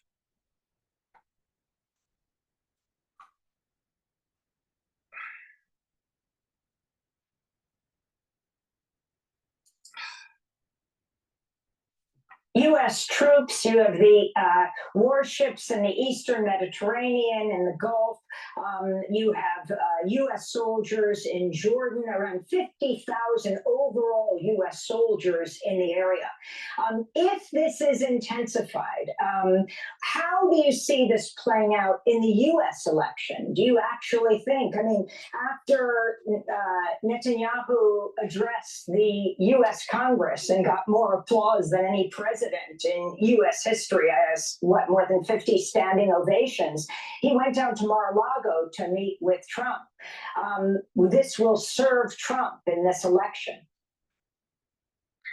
Whether one thinks that Trump is going to be different or not from what Biden has done or what Harris may do, reality is, I think, that if you have this explosion taking place in the region, with the U.S. itself getting dragged into the war before the elections, it will serve Trump. The Biden administration have gone out and said that they've been working 24 hours without any rest to try to secure a ceasefire for more than 10 months now, and they have absolutely nothing to show for it except for constantly giving Israel more weapons and arms. And if that may not push away some of the more loyal supporters of the centrist elements of the Democratic Party, I think it does significantly risk losing a lot of the people who have been on the fence, who have given Biden the benefit of the doubt, certainly were willing to give Kamala Harris the benefit of the doubt. But if this disaster happens, I think that voting bloc, which I'm not talking about the Arab Americans or the Gen Z or the Muslim Americans, but that other voting bloc that is more on the fence on this, they may also be lost as a result of this. Distinguished scholar on Iran. Iran. Executive Vice President of the Quincy Institute for Responsible Statecraft. We'll link to your pieces of Teo, Nasrallah assassinated, what happens next. Lovely. Author. Lovely. This news is funded by viewers like you. Please support our work at Democracy. Please go to my store, the-studio-reykjavik.com, and get the anti-Fauci box. In the anti-Fauci box, you get the Max 35. Take a teaspoon of it a day. If you're not feeling well, take a tablespoon or two a day. D3 helps to get rid of helps to get rid of cells through apoptosis. Ashwagandha helps to bring down your cortisol levels, brings down your glucose levels, and bring down that inflammation. Turmeric brings down inflammation as an antioxidant. Magnesium and zinc helps to boost up your immune system.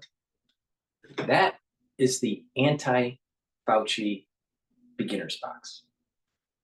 In the advanced box, you also get your choice of C60, either an extra virgin olive oil, MCT coconut oil, or avocado oil. C60 is a very strong antioxidant that soaks up free radicals. Really important, especially during the cold season. And the deluxe box, the anti-Fauci deluxe box, you also get omega-3, helps to keep those red blood cells from sticking. Really important since the 2020 crisis. Also brings down your LDL levels and increases your HDL levels, so it helps to improve your lipid profile. Digestive enzymes helps to break down carbohydrates, proteins, and lipids. But not only that, it has enzymes in here that breaks up glycoproteins. Really important especially since the 2020 crisis. And it's fibrinolytic. Bromelain is one of the compounds in here. It breaks up clots. It's fibrinolytic. So you want to break up clots, you want to break up glycoproteins, you need digestive enzyme complex. And you get lignans that helps to boost up your immune system, and it's an antioxidant. It's synergistic with C60. So you get a lot of product in the anti-Fauci deluxe box. So let me just repeat myself. In the anti-Fauci beginners box, you get the Max 35, the D3, the ashwagandha and the turmeric, and the magnesium and zinc. That's the beginner's box. In the advanced box, you also get to choose your 2-ounce C60. Very strong antioxidant. And in the deluxe box, you also get lignans, digestive enzyme complex, and omega-3. So please go to my store, the-studio-reykjavik.com, and get the anti-Fauci beginners box, the anti-Fauci advanced box, or the anti-Fauci deluxe box. You're going to need it.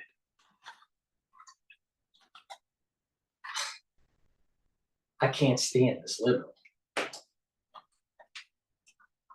Now.org/give. This is Democracy Now!, democracynow.org, the War and Peace Report, as Israel strikes central Beirut, Yemen, and Gaza after the massive attack Friday in the Beirut suburb that killed the Hezbollah leader Hassan Nasrallah, one of the most powerful figures in the region. We're joined by GETTR Levy. He is an Israeli journalist, author, columnist for Haaretz, as well as a member of its editorial board. His latest piece, Israel's Barbaric Glee over Nasrallah's assassination, is a new low for Israeli society. So now we're going to let's bring on an ultra-liberal Israeli. Gideon, thanks so much for joining us again. If you can start off by talking about what happened on Friday. You have Netanyahu, the Israeli prime minister, ascending the podium at the UN General Assembly, apparently right after he gave the go-ahead for the assassination of Nasrallah. Right before he came up on the podium, dozens of world leaders walked out. If you can talk about the significance of this decision, and then the bombing of Yemen, and of course the continuation of the assault on Gaza. Netanyahu was actually taking the advice of the Rebbe. Netanyahu's taking the advice of the Rebbe that he received personally in 1980s. That Netanyahu received. Because throughout all these decades, Israel didn't get the job done because the international community kept on saying ceasefire, ceasefire, ceasefire. And it just got worse and worse and worse, decade after decade after decade. The Rebbe warned the Jewish people on people like this guy that there's going to be internal strife within Israel that slows down getting the job done.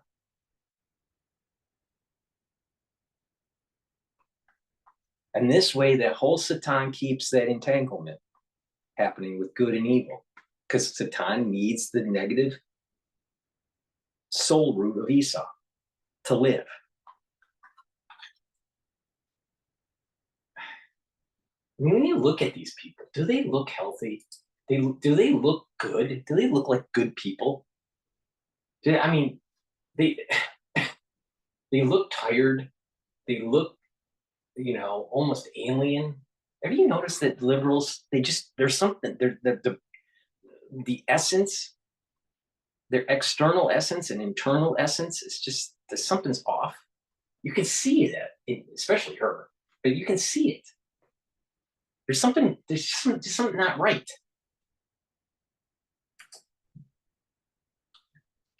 To your program is enough. Israel is shooting here, and Israel is assassinating there, and Israel is bombing here, and Israel is bombing there. Where are we aiming to?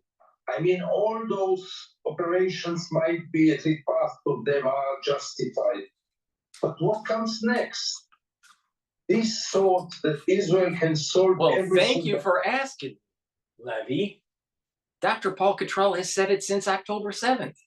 And oh, by the way, it's been written down for thousands of years. The Temple Mount is going to be rebuilt. Israel's going to have a larger border that goes back to what was inscribed in the Torah, in the Bible, on what the borders for Israel are. That's where this is all going. Now, how many years it takes, I don't know. Maybe it's in months. Maybe it's in hours. I don't know. But it's going there. Of course, and the war is always the first answer for everything, must change, because otherwise we will really find ourselves one day totally lonely in the world. Even the United States, which supports Israel, still the strength of Israel isn't its alignment with foreign nations. Its strength in Israel is its alignment with God. This is where Levy gets it wrong. And Levy is supposed to have a little bit more connection because he's a Levy. Cohens and Levies have more connection to this concept that I'm talking about. Why don't you understand this? And automatically, they must emphasize in you know that the United States is a full partner for everything that Israel is doing in the last year, including the massacre in Gaza. Even the United States will wake up one day, and then what? So talk about the assassination of Nasrallah. You're talking to us from The Tel Aviv. Rebbe said, don't be fearful.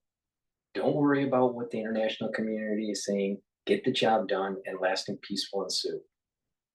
We've done everything except what the Rebbe said to do. And it didn't work. So maybe we should stop the insanity and actually listen to the Rebbe and actually do what he said. Levy. Response in Israel. I'll give you a few examples. In one of the main channels of Israeli TV, a reporter live was distributing chocolates. That's the spirit in Israel. That's the spirit. Another important columnist wrote, "We smashed him like a lizard." I mean, if this is the atmosphere, this is the mindset, this is the zeitgeist, so it will be very hard to change things because we are getting down and down, lower and lower, believing more and more only in one thing, namely in killing and destructing. So if you can talk. You don't want to look like him. Trust me. All right. And a great way to not look like him is to go to my store, the-studio-reykjavik.com, and pay attention to the anti-aging protocol and follow it. Get the good night formula because he doesn't look like he gets a good night's sleep. Get the good night formula. Take it every night so you can get proper sleep, get into 3 cycles of REM sleep, get the deep sleep that you need, because through the 3 cycles of REM sleep and deep sleep, you're consolidating memory, you're detoxifying your body, especially your central nervous system, and you're going to be well rested when you wake up in the morning. And you get adequate sleep regularly, you will age slower. It's that simple. And you reduce the chance of getting dementia later down the road. Because individuals that are sleep deprived have higher risk of dementia and higher risk of memory loss. All right. So, and the reason why is because of the buildup of the toxins. So please go to my store, the-studio-reykjavik.com, and get the good night formula because you don't want to look like a crazy liberal. I also have a powdered probiotic. We talked about the VeggieCap probiotics that are in my anti-aging boxes, but you can also get the powdered probiotic that I offer. This is the one I normally take. It has a scooper. You mix it with your food. Sometimes you see me eat it. You know, I eat my hummus sometimes during the recordings. So just mix it with your food. I take it in the afternoon, or you can mix it with water. It's important to take a probiotic, either in the veggie cap form or in the powder form, please go to my store, the-studio-reykjavik.com. Link is in the description of this video. And another problem with liberals is that they are full of toxins. They're full of chemicals and they're full of heavy metals, all right? He looks like he has a lot of heavy metals. So please go to my store and get the zeolite. This is a negatively charged molecule that soaks up positively charged toxins, chemicals, and heavy metals. What happens is it'll bind and it'll allow you to urinate the toxins, the chemicals, the heavy metals out in about 6 to 8 hours. You can take this every day, take a couple drops underneath your tongue and drink filtered water every day. This is the type of zeolite that you can take every day. Take a couple drops each day throughout the whole year, every day. Or what you can do is do a detox, once or twice a year, where you take a few drops, put it underneath your tongue, swallow with the filtered water, and you just use up the bottle. And do that once or twice a year. It's up to you, all right? But the type of zeolite that I have in my store, you can take year-round. So please, go to my store, the-studio-reykjavik.com, and get the zeolite to take out the heavy metals, the toxins, and the chemicals, especially the forever chemicals, and get them out of your body. It's important to stop the ingestion of these chemicals, all right? So you can do that by filtering your water with Zero Water. It's a 5 filtration system. So drink filtered water. Make sure you stay away from fluoride in your water or even in your toothpaste. That's the reason why you need to go to my store and get the structural nano silver toothpaste, which has no fluoride. Fluoride makes you stupid. And make sure that you eat properly. Organic. Try to stop eating processed foods. Try to stop eating even at restaurants. Most restaurants are not very good for you, all right? And take a look at how you cook your food. Do you have cookware that might have forever chemicals? Get rid of them if they do. And when you stop ingesting these forever chemicals and you take zeolite to get whatever you have out of your body, it'll take some time, but it can be done. You are going to improve your endocrine system and you're going to improve your immune system. So that's really important. In addition, if you're on medication, please talk to your doctor, because zeolite might soak up some of that medication, so that your doctor might have to increase your dosage if you are going to be on zeolite for detoxification. So just be aware, if you're on medication, talk to your doctor first before going on zeolite, because you don't want to soak up your medication that you need. For the ones that are not on medication, take my advice. Forever chemicals will disrupt your endocrine system. Forever chemicals, toxins are going to disrupt your immune system. Go to my store and get the zeolite. Don't be a crazy liberal.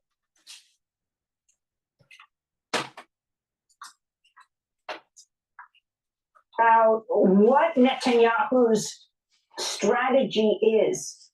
And if he has one other than a military strategy, you have the tanks, Israeli tanks amassing on the border. Do you see a ground invasion? Yeah, I think so. At this point, what does this mean? Does he just want to deplete Hezbollah or completely wipe it out? I can't see a scenario in which Israel is not going for a ground operation. First, it will be, as usual, presented as a very, very limited one, limited in time, limited in territory. We've been in those shows many times. And then it will get complicated, and then we'll have to widen it and extend the time that we stay there. As usual, we are getting into those things without having any clue, any idea how will we get out of it. Look at Israel in Gaza. Nobody has a clue how we are getting out of Gaza.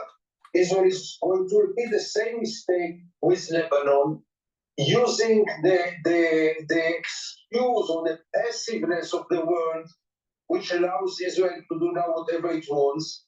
Netanyahu, I think, is also now in euphoria after what is perceived in Israel as wonderful successes, James Bond successes, first with the pagers and with the walkie-talkies, and then with all the assassinations. This is perceived in Israel as an enormous success. So riding on this success, I guess nothing will stop Israel to get into a ground operation. And then, there will be a moment that a regional war might become a factor, might become a reality. And then what? When Iran might come in? I mean, all those risks seem what? Unimportant, unreal. And if Iran comes into the picture, what's This is next? exactly what the Ribby was saying, that you'll have these liberals in Israel that are not willing to get the job done. They're not willing to take risks because they don't believe, and they don't see this larger peaceful event that takes place with the rebuilding of the temple and this whole region becoming a flourishing area, in this alignment between Ishmael and Jacob, right? And the positive part of Esau. But this alignment with Ishmael and Jacob, right, is going to create a very flourishing region. And it's going to involve the big players here are going to be Israel and Saudi Arabia.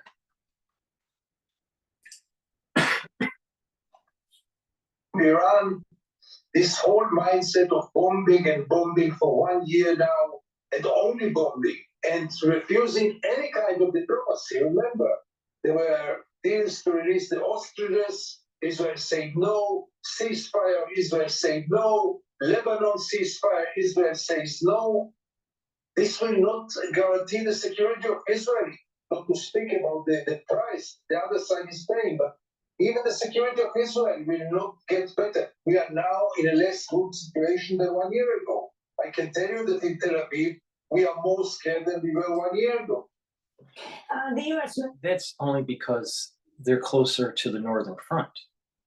And now it's time to take out Hezbollah. When you take out Hezbollah and the funding mechanism by Iran, Tel Aviv will be safe in the long run. See, the problem with Tel Aviv is it's kind of like New York of Israel, all right? And there's lots of liberals in New York that they don't want to do anything. They're very passive. They're passive. They want to overtax you, take away your rights, your constitutional rights, and they don't want to do anything else. The same thing in Tel Aviv. It's too liberal. All right. And what's going to happen is if they're afraid to act, Tel Aviv will be hurt. It will be hit by Hezbollah. If Israel and Tel Aviv moves forward and they aren't afraid, it will be protected. Now, if you want to use standard logic, you can't. Because what's going to happen is if you're not, what the Ribby said was that if you move forward, you're not fearful, you will be protected. Don't worry, you will be protected. The moment you are fearful, the moment that you're not willing to move forward, you will be hit. So they're fearful because they're not willing to act. And this is the problem with the fucking ultra-liberal. Peace, give peace a chance. Ceasefire. Instead of getting it done. And then when things start to fall apart, because you didn't get to the root cause of solving the problem, this flares up again in 5 years, 10 years. And maybe Iran now has a nuclear weapon.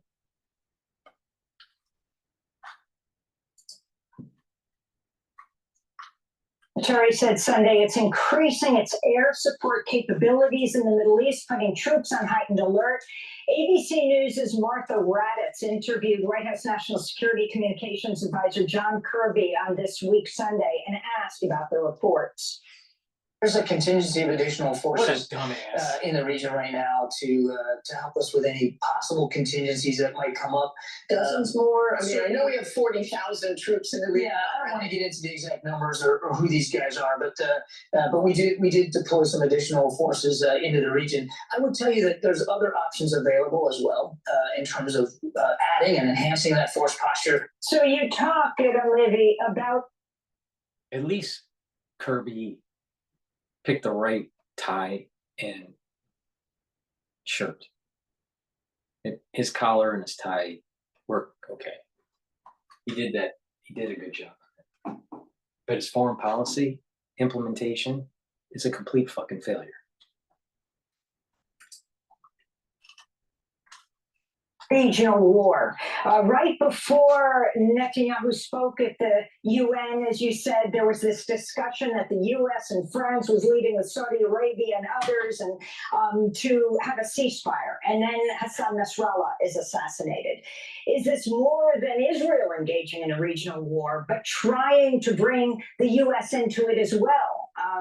Netanyahu is known as a close Trump ally and friend. How that would affect the U.S. elections as well? They're always going orange man bad, trying to frame it. Netanyahu, see, he hates Netanyahu, and now they're going to try on the American side. Trump's really bad too. And this is all big cabal, and we got to have a ceasefire. And, we don't want a Republican in office that just loves war. No. Right before Netanyahu spoke at the United Nations, you have Israel saying Thursday it had secured another $8.7 billion in aid from the United States to support its ongoing military efforts. We're going to end with this question of whether Israel can continue what it does if the U.S. stopped the weapons flow. But the U.S. does not stop the weapons. That's the point. The U.S. is saying one thing and acting exactly to the opposite direction. Can you believe that a major superpower is telling Israel to stop the war, and in the same time it is supplying it with weapons and bombs and ammunition? What is Israel supposed to do?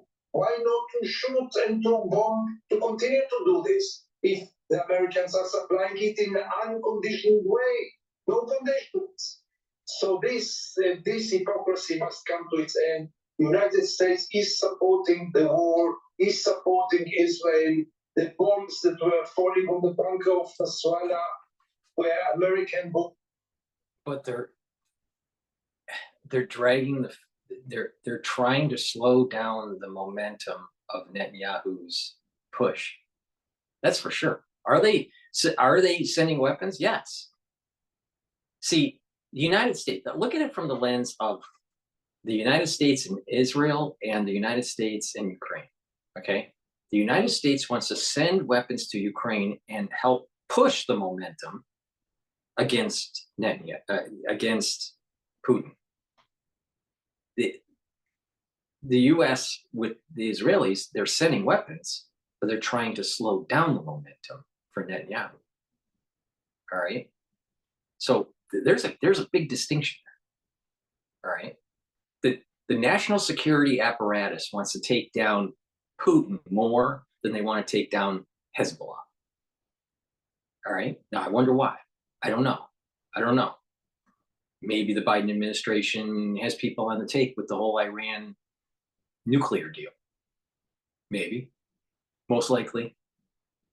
But the thing is that the United States needs to send the weapons to Israel. And the United States needs to allow for the momentum to naturally take place so Israel can get the job done. And this is exactly what the Rebbe said to do in the 60s, in the 70s, in the 80s. And guess what? Israel capitulated and caved into the international pressure. Now, at that time, the United States was really worried about oil, an oil price. And now, in 2024, we have this problem. It's time to get the job done. You don't want your children to be fighting an even worse conflict over the horizon if this isn't solved. And solving it isn't going to be through some sort of a rushed peace agreement.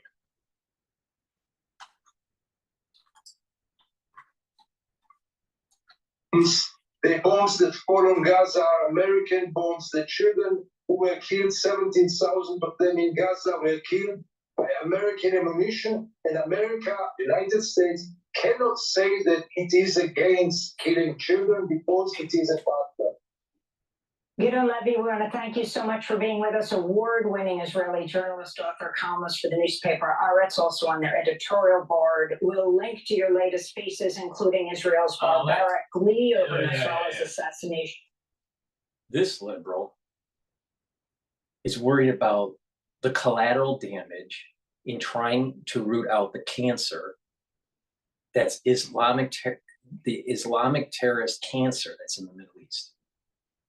All right, she wants to stop that. She wants the cancer to continue because she thinks that collateral damage of any sort is unacceptable because the babies and the children are getting killed. But she promotes over 60 million abortions in the United States since the 1970s.